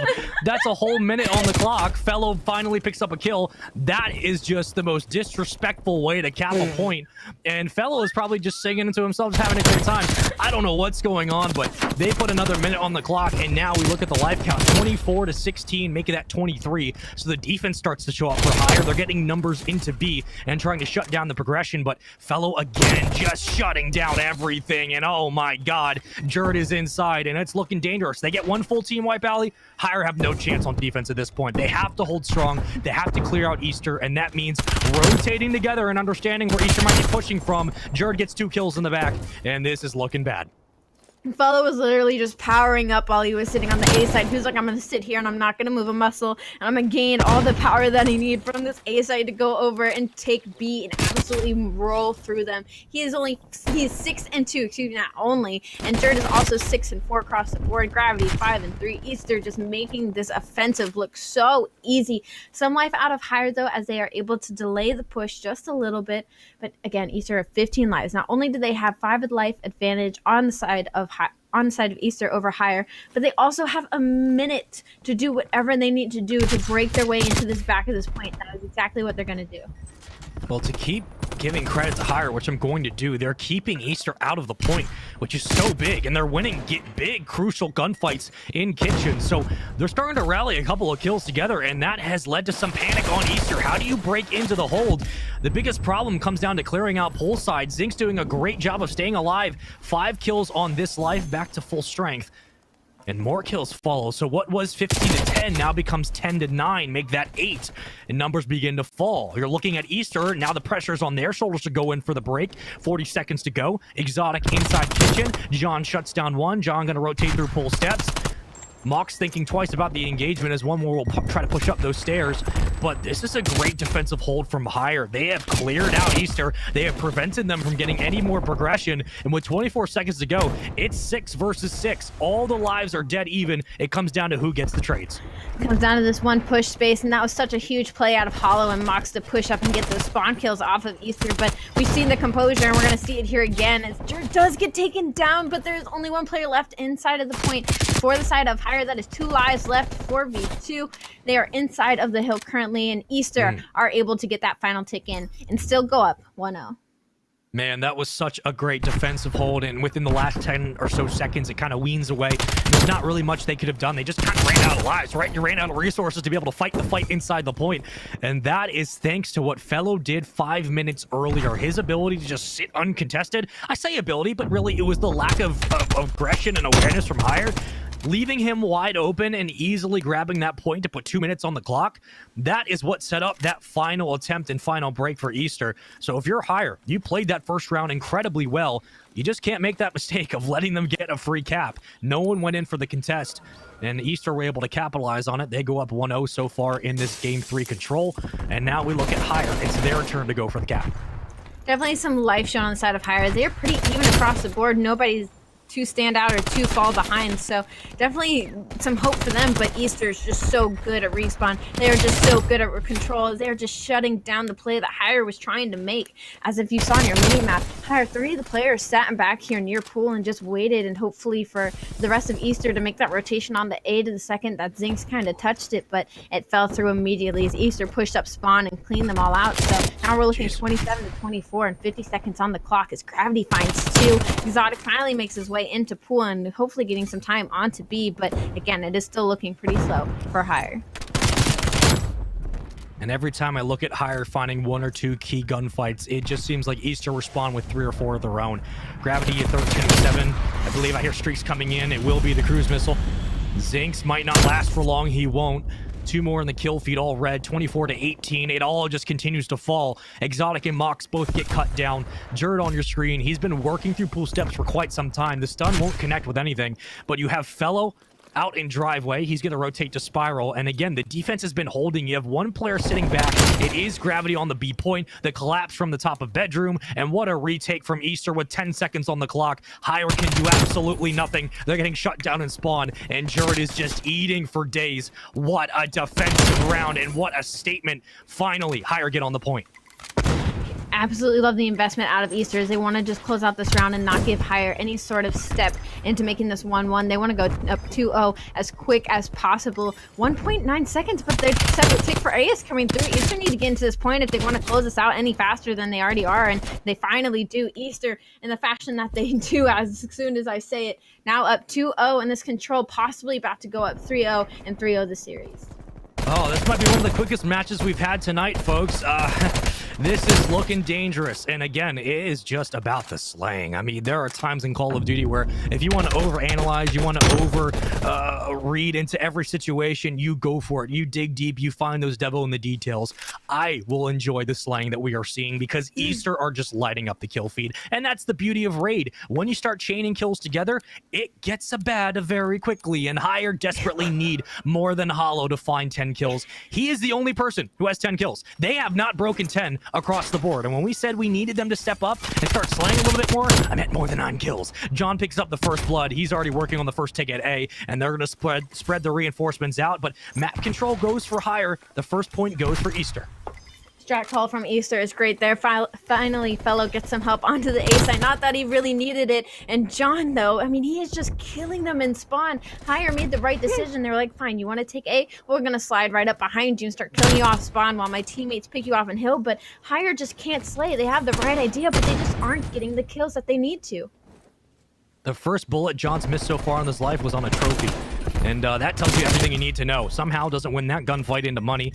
Nade comes out, but he will survive. John, who knows this map probably better than anyone on this roster. And again, just the presence of mind to always be aware of your surroundings, to understand when to rotate through the cuts appropriately. Hollow picks up 2 kills.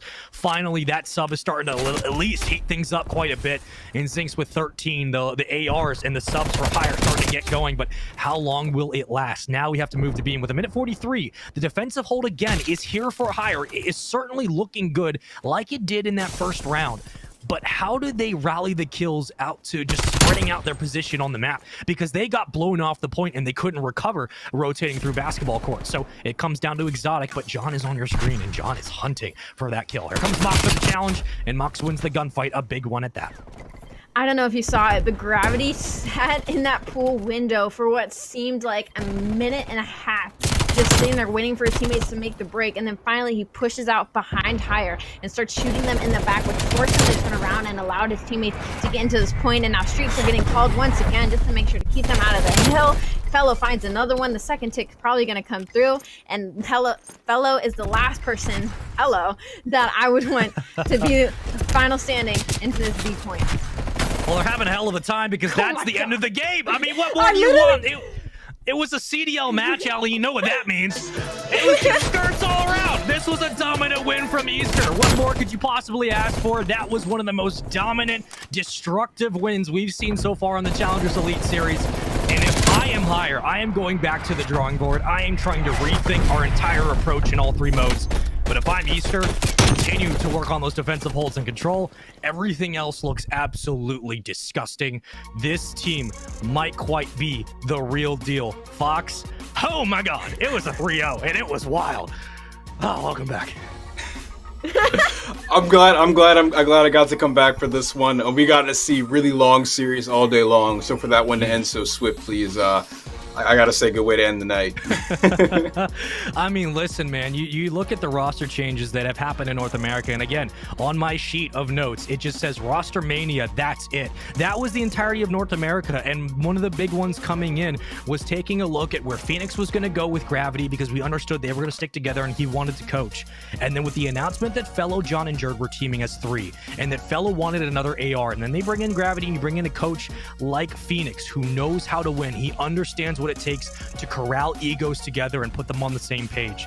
I'm telling you, this Easter roster, if they keep getting better, New York Subliners Academy better watch out. But looking at that series, Fox, Higher have a lot to work on, and it feels like for me, and this is obviously a discussion we could have in our own time and we can dissect as much as we need to, but they just can't slay with the likes of an Easter or a WestR. They struggle with matching that slaying, and whether that's pressure that needs to put on Exotic shoulders or pressure that needs to put on Hollow shoulders as the front sub, what are you seeing from them, or is there something that you wish you could tell them in the comms that they need to change in the next coming weeks?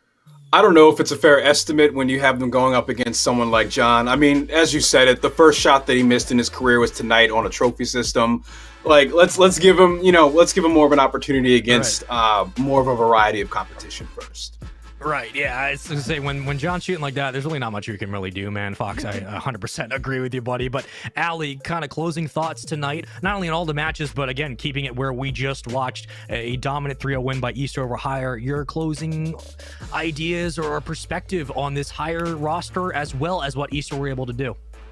I definitely think Higher had, some of the tougher matchups for their day one debut, especially. But I'm, as a competitor, at least in my mindset, competing already, and I'm sure a lot of these players also agree with, is if you can't hang with the best, then what's the point of being there? What's the point of playing? You shouldn't be happy being a middle of the pack team. You shouldn't be happy being a bottom team. You should always be, pushing yourself and wanting to be the best and trying to contend the best. So I think they should definitely take these losses and really, again, dissect what's going wrong, what they need to fix, and what roles need to be switched around and changed, because they need to do something if they want to start winning these matches. Very well said. I 1000% agree.